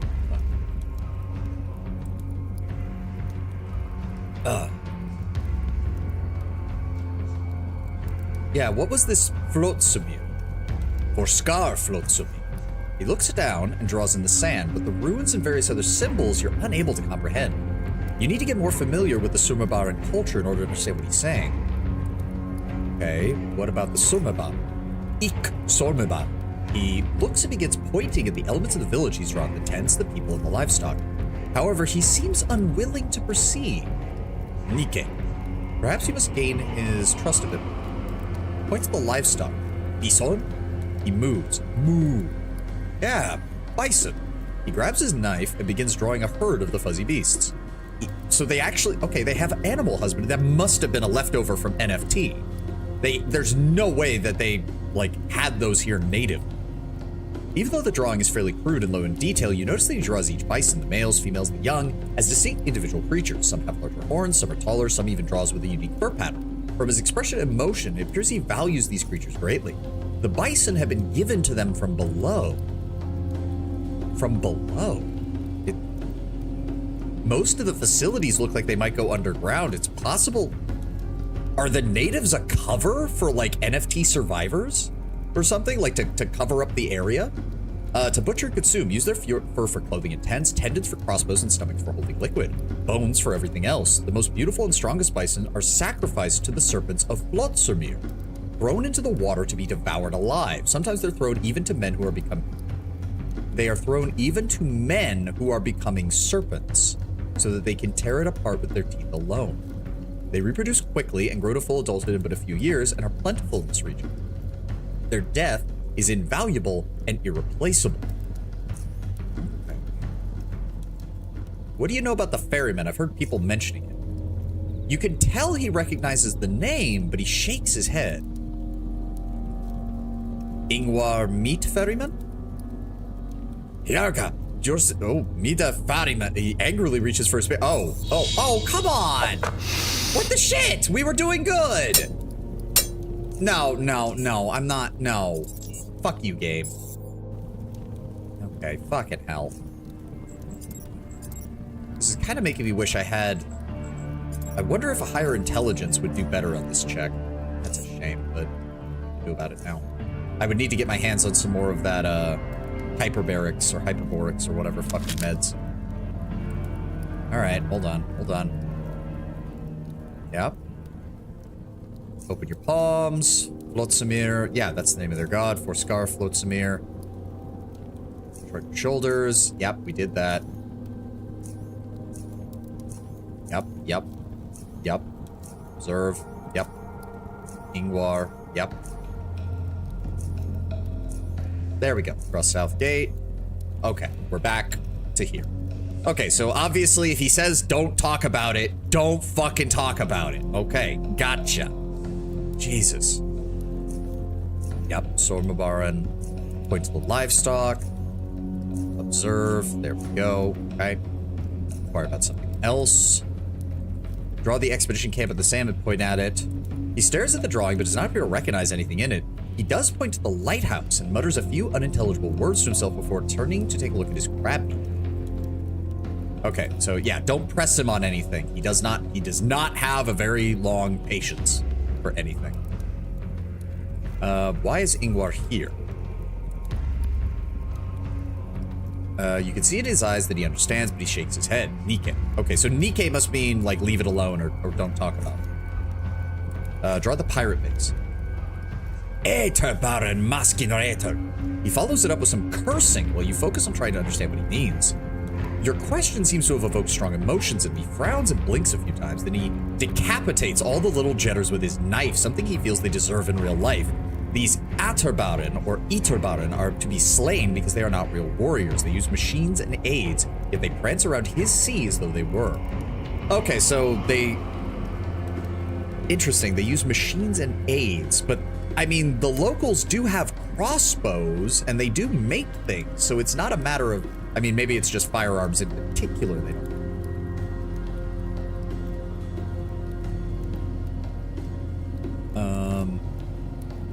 Why don't you kill them? Why don't you drive them away? Yeah, why don't you drive them away?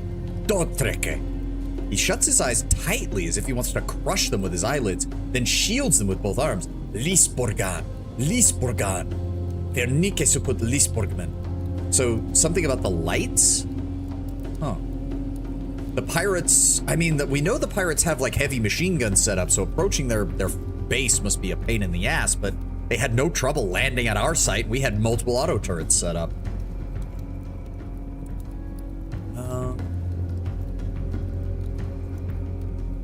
Yeah, the Lisborgamen. Close and open your eyes. Tell me about it. He shakes his head. Nike. Okay. Inquire about something else. Don't push him. Draw stick figures with blobs on their bodies in the sand. Muties. What do you know about them? He points at the stick figures and spits on them. Slaughterbarer der Dranat beat. And then starts drawing and gesturing. The weaklings worship another, but another is weak. Instead of giving them strength, like Flotsumir gave to the Solmebaran, the other gave them weakness. Instead of giving them wisdom, he made them dumber than crabs. Instead of giving them perception, he made them senseless. Mekkered. Okay, why don't you drive them away? The Serpent Board could slay them at any time, but those who relay Flotsumir's message say his will is to stay away from them. They should be left to their great suffering as punishment for their weakness. Interesting. Okay, I'm definitely gonna come back and talk to this guy more. I think maybe when we get some, if I can get some hyperbarics, because there's a lot of intelligence checks here, and I'm wondering if I'm missing shit. Let's just avoid that. So this is Ingwar's Grotto. I'll leave a note for myself. Still very strange that he's not with the rest of his kin, though. Go ahead and give me one of the batteries. Nope, not that. We'll use this to recharge. Pop this off. There we go. Okay, still don't know where these fucking muties are. We're in A10 right now. We need to get to B7. Also, I should probably check in. Select channel. Yehoda. Interested in enemy activity. Savages. Still less activity than before. Good. Can you see the ferryman anywhere? He's docked at the pier on the south side of the Mutie Island. Where the fuck are these guys?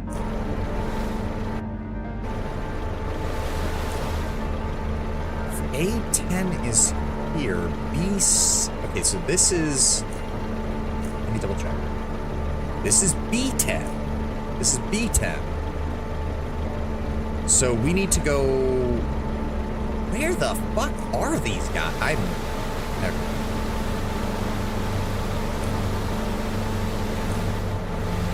I don't know. I'd like to at least get there before the end of stream, at least.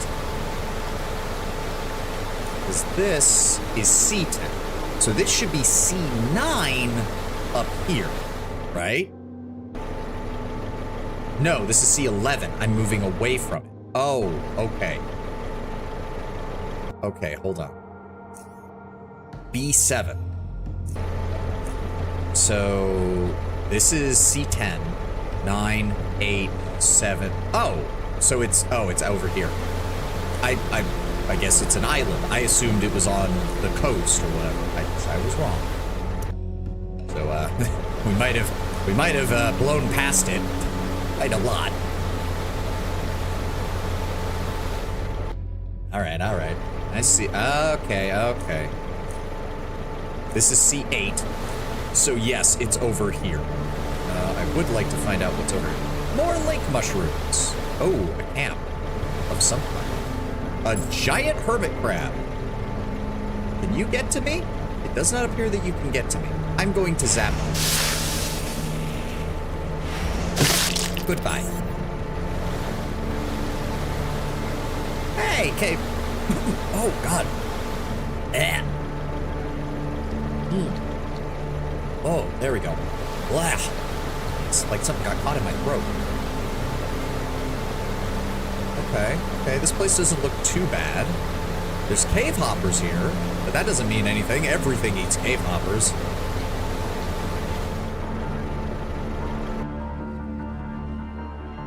Lake mushroom. Come on, give me an oddity. Nah, just insect saliva. Looks like someone was using this as a camp. I see rubble. I see cave hoppers. Hey, that's another point of experience. Thank you. Like this. Really don't. Oh, that is a... And of course there's another fucking hermit crab.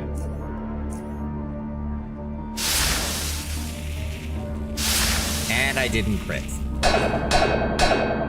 You're aggravating, you know that?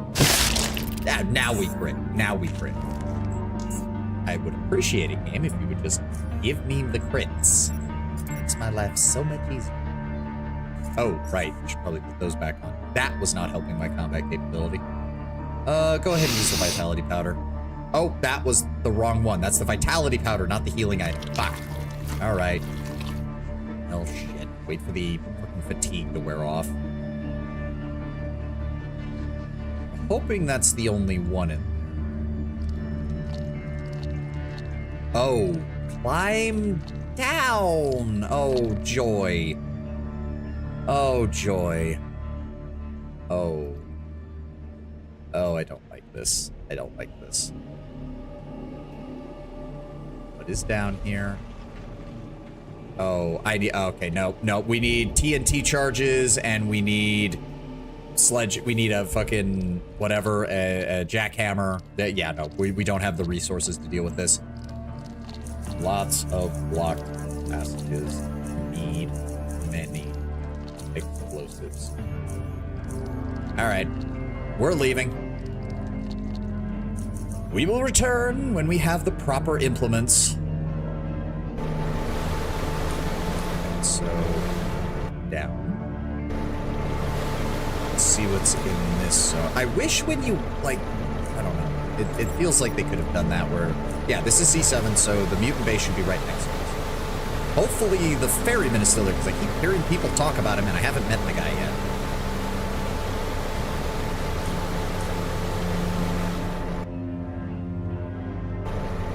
Oh, there we go. Oh, wow. Oh, wow. This place is actually pretty big.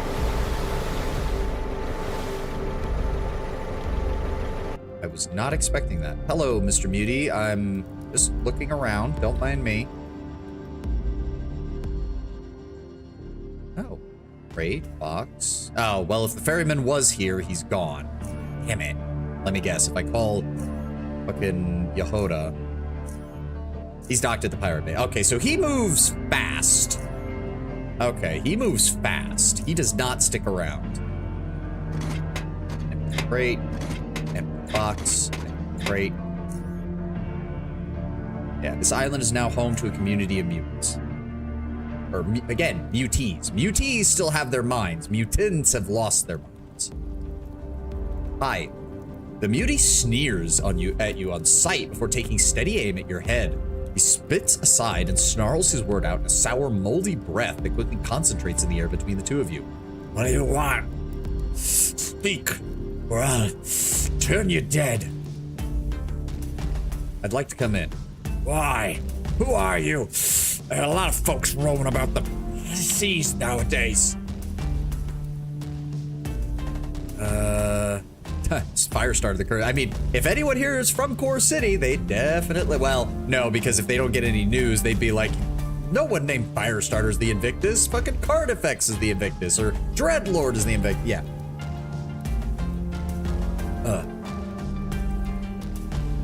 Savan, Aegis Incorporated. The newcomers. Thought you guys left. What do you want, newcomer? I need to talk to whoever's in charge here. He eyes you briefly before lowering his weapon to chest height, but keeping it pointed at you. He spits again before talking. Wesley's our leader. I want to talk to him, but I ain't sure I should let you in. We got a lot of folks hating on us because of our condition. Wouldn't want to let just about anybody inside. It's dangerous for us, you know? Especially now. Considering the importance of the matter that I want to discuss with your leader, it should be more dangerous for you not to let me in. These waters are becoming more and more perilous. I think your people are going to want to know what's going on. His eyebrows raise a bit and his face relaxes. That important, huh? Well, all right. Go through the hall and down the stairs. They're right into the big room, past the dock. Wesley's there. Don't try anything crooked. We're armed. All right, I got you. Unaffected coming through. Oh, I'm surprised they don't have a slur for me. Bubbling stew, Frank. Mutie. You? Oh, wow. The towering monstrosity slowly turns to discover you with its uncoordinated eyes. There's no immediate reaction to your presence, but as the creature begins inquisitively tilting its head from one side to the other, you notice its face slowly morphing into a series of different, unclear expressions. No matter how many of them come and go, not one of them abandons the realm of misery and vacuousness. It finds your lack of odious growths uncanny, and the conclusion you reach a moment is that it looks as its own for reference. The creature then tries to touch you with one of its freakish fingers. All right, it's fine. It prods you a few times in places where growth exists on it, but not on you. Once rather sharply and insensitively, but then it lowers its arm, none of its findings showing on its face, before gawking at you for a few more moments. It doesn't take long, however, for it to lose interest, and it turns its attention to something else, the liquid contents of a filthy barrel, inviting only to those with an unwholesome palate. In a strange act of awareness, it addresses you with a few words while unleashing a strong, sulfuric breath upon you like of rotten eggs whisked in a toilet bowl. Frank want eat. Leave Frank eat. Frank mad, his stomach empty. The creature turns away from you. This conversation appears to be over. He said to go down the stairs? Doctor. The half-frozen face, full of surprise and curiosity, addresses you with the good half of its mouth. Simultaneously, a mild scent of staleness infiltrates your nose. Yes? Are you a doctor? I am the local physician. I can treat your wounds if you're hurt. I just wanted to know in case. He observes you for a moment. One eye moves up and down, then center. The other follows the pattern, but with a slight delay.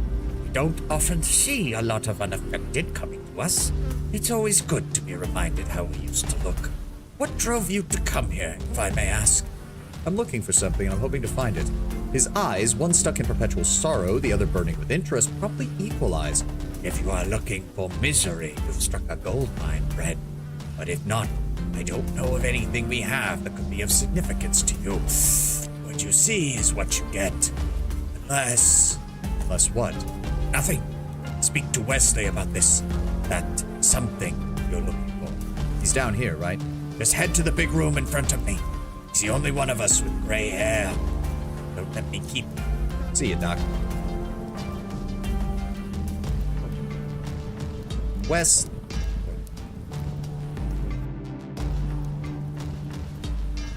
The old mutie gazes at you with distrust.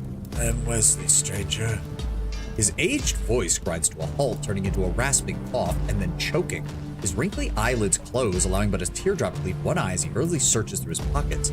An odor of death fills the air as an unpleasant green substance drips from the man's mouth.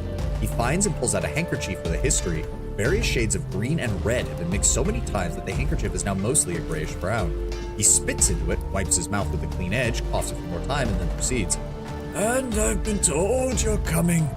What do you want from us? I'm looking for dead bodies. Specifically, the people who built this place were implanted with microchips that can be used to gain access to the rest of the facilities in the Black Sea. This is the only one that's currently accessible, so I'm conducting my search here. He rolls the contents of his handkerchief, giving it one final squeeze before returning to his pocket. And why do you want to open them? Enjoy their exquisite art, discover their rich history, we seek their technology. We seek to prevent a disaster that could wipe us all out. I mean, technically? I mean, not really. We're in this, it's very obvious Aegis is in this for the money and the professor is in this for their history. And personally, I'm interested in the history, so I'm gonna say that. We need to discover their history. I see what you people are doing here. You're just ostentatious grave robbers. The serpentines are swarming like flies. Because of your intrusion, most of the sea is theirs. No, they have kept their distance from us since we came here. Because of our condition, I think. We aren't certain. What if us helping you changes that? What if they come for us? I don't wish to help you. It's far too risky. Many reasons. You threaten to disturb many things we know little about. Could I bring medication for your people? Something like that. I would not be bribed by a handful of hypos and pills. Even if we are in need, it is not worth it. How about this? I can arrange to receive not only a large supply of medications, but medical equipment that can help acquire yourselves. All you gotta do is let me search this place. The Serpentines will never even know I was here. They're far too busy fighting our boys to notice anything. How do I know? You are telling me the truth, and that this is not just a deception. You'll have to trust me. He pauses, then wipes his repulsive drool with the same handkerchief, repeating the process from before of squishing a disgusting sound out of it before pocketing it. He stares at you, still quiet. You see questions in his eyes that have meant many answers, but clearly not enough. Do you want those dead bodies that much? He doesn't even let you answer. I accept. I feel you speak the truth, whatever your reasons may be. So I will let it happen. Take this. He hands you a key. It unlocks the elevator. Points to the northwest. There are no bodies here on the ground level above us or this one out below us. Below us. We have not been down there since we first arrived in the Black Sea. I don't even remember what was down there. It gave us a reason to stay away. I give you the key and safe passage. Before you go down there, speak to Dr. Marinov. Dr. M will tell you what we need. If I may, I have a few questions. Be quick. Where did you come from? Junkyard. It still exists, surprisingly. Even after 100 years since we left it. To this day, the affected ones still live there. That is true, but that means some make it to us. The afflicted are all over the underrail. This is the safest place for them. Few unaffected come here. That seems to be changing. How do they find you? Coughs again. There are ways. There is help. The mutagen did not make us any less resourceful. Only less. Regardless, there is your answer. How do you all get to live this long? What can you tell me about the Serpentines? Why do you call them that? They are a tribal people. the inhabitants of the Black Sea long before we came here. They worship the serpents, make themselves appear in their image through body modifications and rituals. They are serpentine, or like a serpent, so that is what we call them. But I am too tired to talk about them. Ask Eustace instead. How do you all live this long? That is a question for the doctor. Ask him. He will explain it to you best. It's just outside. You haven't seen it. Are you the oldest one here? Yes. Yes, I am. You don't seem to like us very much. You? Outsiders. We are welcoming to other affected. We embrace them. It is the unaffected that I dislike. We dislike. For the most part. For the most part. While we have been slaughtered and banished by our former brethren for being like this and have avoided, even despised others, he has shown us respect and desire for cooperation. The ferryman. I've heard about him from a lot of people. Who is he? The ferryman. He sails the Black Sea on his ferry. He scavenges, searches. He is old. It doesn't fit him. He trades with us, the things he has found in the sea. We have good relations with him. Mutual respect for each other. How the hell does he survive out there? The Serpentines leave him alone. He trades with pirates. They do not bother him. And the creatures that dare attack him, he blasts with a shotgun. You can hear it roaring out in the distance as it spews pellets into the flesh of the beasts. You know where I can find him? He sails, never sticking to one place, but he has routes. Eustace Points to the ceiling. does trading when the ferryman comes. He can tell you more. All right. Thank you. All right, Doc. You're still with us. I'm Dr. Marinov, or Dr. M, as everyone here calls me.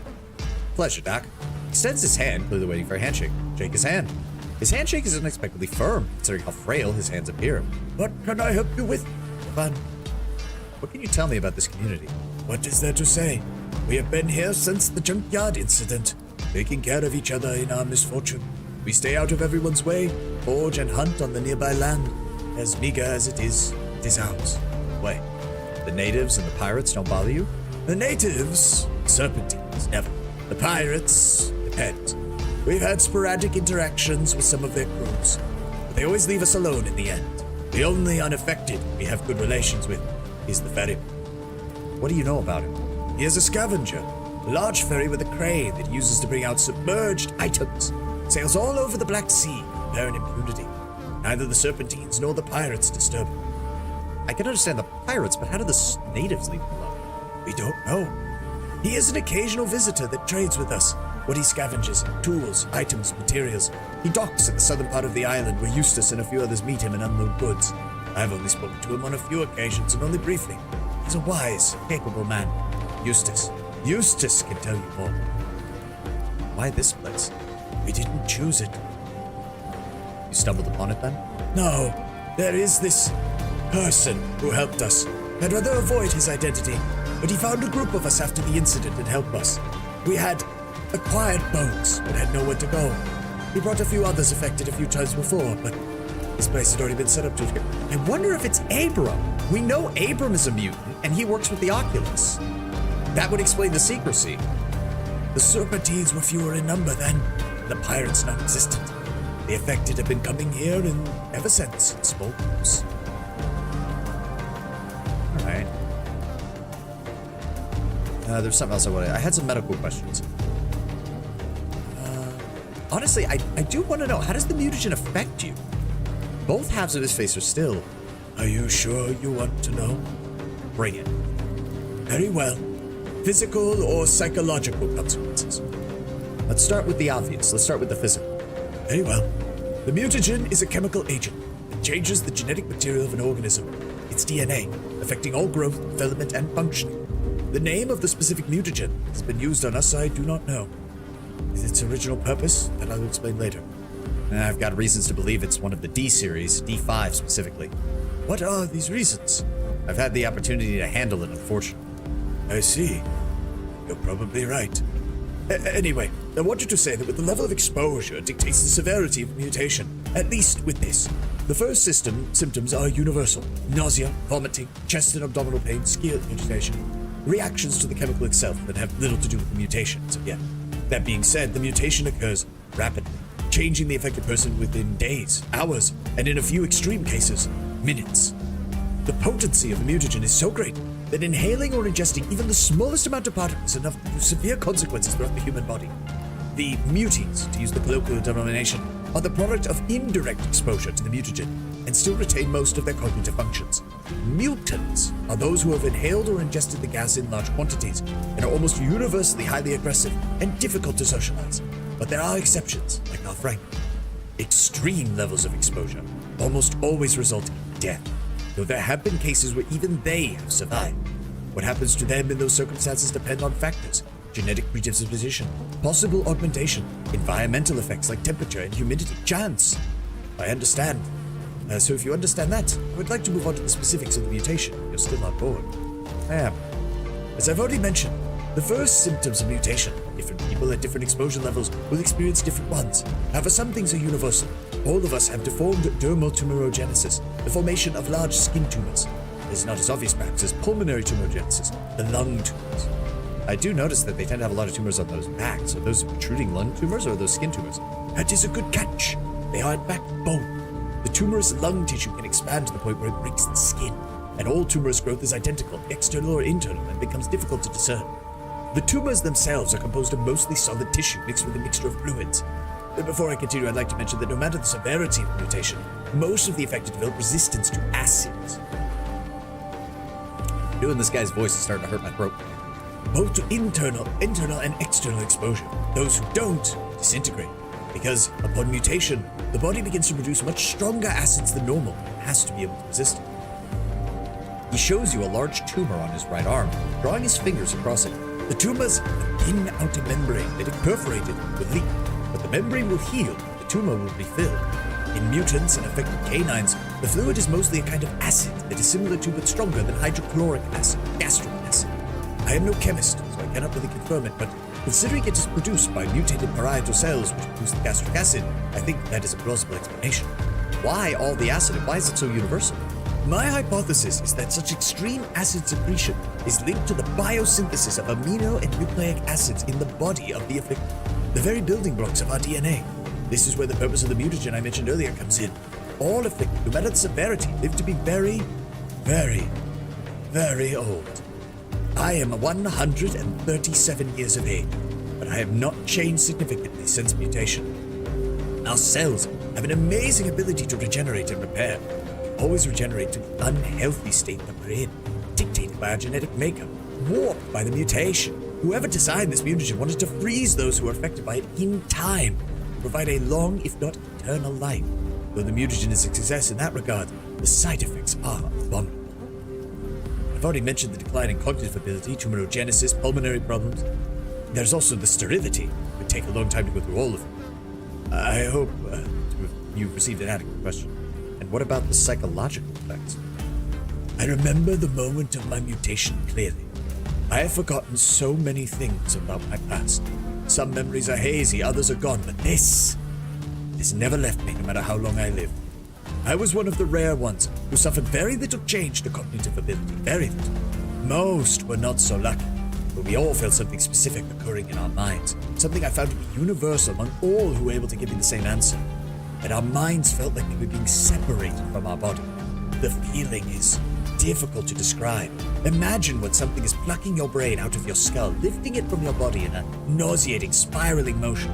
And imagine that your memories fall out during the extraction, as nerves connected to your sensory organs sever. You experience hallucinations that range from mild to extreme, spanning all your lost senses. These hallucinations reach their peak at the exact moment your mind finally disconnects and becomes a separate entity, through which emotions race with a schizophrenic fervor. It only then sinks back in your mind in calm, spiraling motions. You do feel whole again. But everything you've experienced during the mutation becomes a part of your memory that can never be erased. I've often dreamt of it, the spiraling disconnection of mind from body. But some individuals dream about it every night. Some simply go mad. For me, this was the only major psychological consequence of the mutation. mutation. The physical problems do produce a negative effect on the psyche, but once you learn to live with your defects and accept your fate, you can achieve a relatively stable mental state. Relatively. What kind of hallucinations are you talking about? You feel things that don't exist, with body parts you don't possess. You observe things from angles you could not achieve. You hear voices in your mind, taste things from far away, smell things from within. Sometimes the senses mix. You can taste images, smell sounds. Mine were not too severe, too traumatic. They were mild visual and auditory distortions, but I've spoken to others who have spoken to others. He bows his head. I remember the story of a man who saw his own eyes during the mutation. He went completely insane. All he could talk about was watching his own mind through eyes that could not blink. He repeated that over and over, even as he was bludgeoning every living thing in his path to death. What happened to him? His brother, who told me about it, had to put him out of his misery. That happened years ago. Brother's no longer among the living either. Could you tell me more about these extreme cases? There was a man, I don't remember his name, a powerful psionic. Spent years training and honing his psionic abilities before he was affected. Just like everyone else, he experienced the disconnection, but due to his psionic potential, he was not a passive observer. He was exposed to a very large quantity of the mutagen, one that would normally turn a man into a lumbering, mindless beast, but his psionic abilities allowed him to fight the mutation that ravaged his body. From above, as he described it, he could see himself clearly, what he was changing into, and so he used his psionic abilities to influence what was happening to him. The mutation elevated his abilities for some reason. As a metathermics expert, he quickly found himself orbited by fire and ice. From this metathermic whirlwind, he pulled the elements in order to freeze himself and to burn himself as everything around him battled against the mutation. And he survived. His actions were far from surgically precise, but once his mind settled back into his body, he looked around at with it being unweighted, desolation. His body, while not as tumorous or deformed as it should have been, was irreparably damaged. He traded one disfigurement for another. It was a necessary choice, he said. Having seen both him and others who have suffered roughly similar levels of exposure, I can only agree. It is also true that his psionic abilities were depleted after the event. He would take many years before he was able to use them again properly, even in a weak form. It was a price he was willing to pay. And, as he said, his lifespan has been prolonged nearly indefinitely. He can relearn everything. Where is he now? Roaming the world. Interesting. Huh. Now that's a character I would like to run into. What can you tell me about this, medical questions. There's some, I need to speak to you about medical supplies. Very well, what is it about? Aegis Incorporated would like to donate some medical supplies to your community. Wesley sent me here in order to learn what medication you need. Donate? Very well. We need a little bit of everything. Basic medical instruments, field dressing, analgesics, painkillers, antiseptics, cytotoxic agents. If you'd like, I can write it all down. Anything you can supply us with will be most appreciative. We are fortunate enough to suffer low mortality rates from many illnesses which are highly dangerous to the unaffected. But in turn, we suffer with every breath we take. Our needs are different, which may be a good thing, hopefully. I will write down everything and rank it by priority. He soon hands you a densely written piece of paper. That is all I know. Whatever you can spare will help us. I'll contact the base and see what I can do. I'll let you know as soon as possible. Thank you. Alright, they don't want me going in there. They don't want me going in there. Good luck. Yeah, thanks for that. Open the exposed bolt. Oh, no, it's just not. Okay. Definitely making a hard save here. I think, can I contact Doc? Yeah, Doc Savage. Savage speaking. Hey, Doc, the Muties want some medicine in exchange for letting me search for the microchip implant. I have a list of medication they need. He answers with a delay. Does Chief know about this? No, but you can tell him that unless I appease the Muties somehow, their island's going to turn into a war zone. He's never going to get that implant. I get your point. All right, read me the list. Wait for Doc's response after reading the list. That is quite the list. Come on, we got to have something to spare. You do realize that's coming out of our supplies, not Union resources or... I don't know what you have here in South Underrail. This'll affect us. More for them means less for us. When you put it that way, there's no other option. Well, I can't give them everything. That's just ridiculous. Give me a second to check my inventory and I'll see what I can do. Can someone bring it over? Yeah, I'll send one of our patrols out with it. Savage out. Oh, okay. Man, the chief is gonna be pissed. The medicine has arrived. Thank you very much. All right. You good now, Wesley? Oh, he does not even want an update. Okay, fair enough. Doc M sounds like the title of a very alternate song. Maybe. I'm not big into alternate music. Secondary storage, that's where we are. Surface loading bay, nothing is happening. Primary storage and power. Oh, statues. The power is still administration. Desk. 40mm frag grenade. Okay. Lockpick. Get that open. Get that open, please. Get that open now. Lockpick it. Psi booster. Whoopie fucking do. Shotgun shells. Lockpick. There's an old security camera here. I don't like that. I don't like that one bit. Oh, hi, Mr. Giant Crabs. I'm just gonna help deal with you in a second. Armory. Oh, well, they found me. Okay, you're annoying little bastards, aren't you? Right there. Ow, that only hit one of them. Fuck. That did not do much damage at all.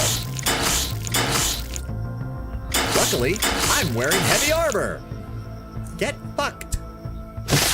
There we go. Crit him. There we go. Hey, gray whiskers. This crab was an elderly gentleman. If you say so, game. I do not need giant crab carapace, thank you. I will take the mutated eggs, though. Okay, that means it's safe to go into this room now without them seeing me. I do not need steel plates. Why would you think I needed steel plates in here? They're not even very good steel plates. Oh, hey, mechanical repair kit. Let's say no to that. And a shotgun shell. Okay. That says the armory. Dead technician. I have a bad feeling about this. Lockpicking of 70. Get that door open.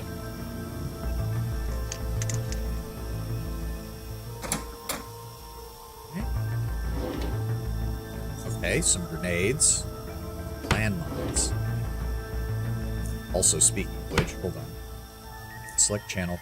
Yehoda. Static? Wait, what?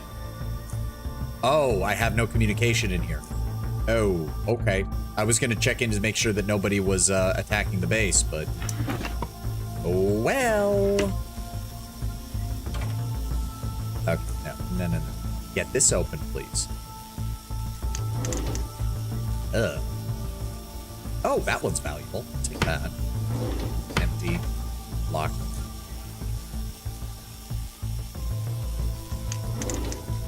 Okay. A rocket launcher. 15. Boy. We'll just take the pistols. And another line. Pop you up. Ammo. Ammo for days. Okay. There's a power unit over there in the dead technician. I want to see about the rest of this place, though.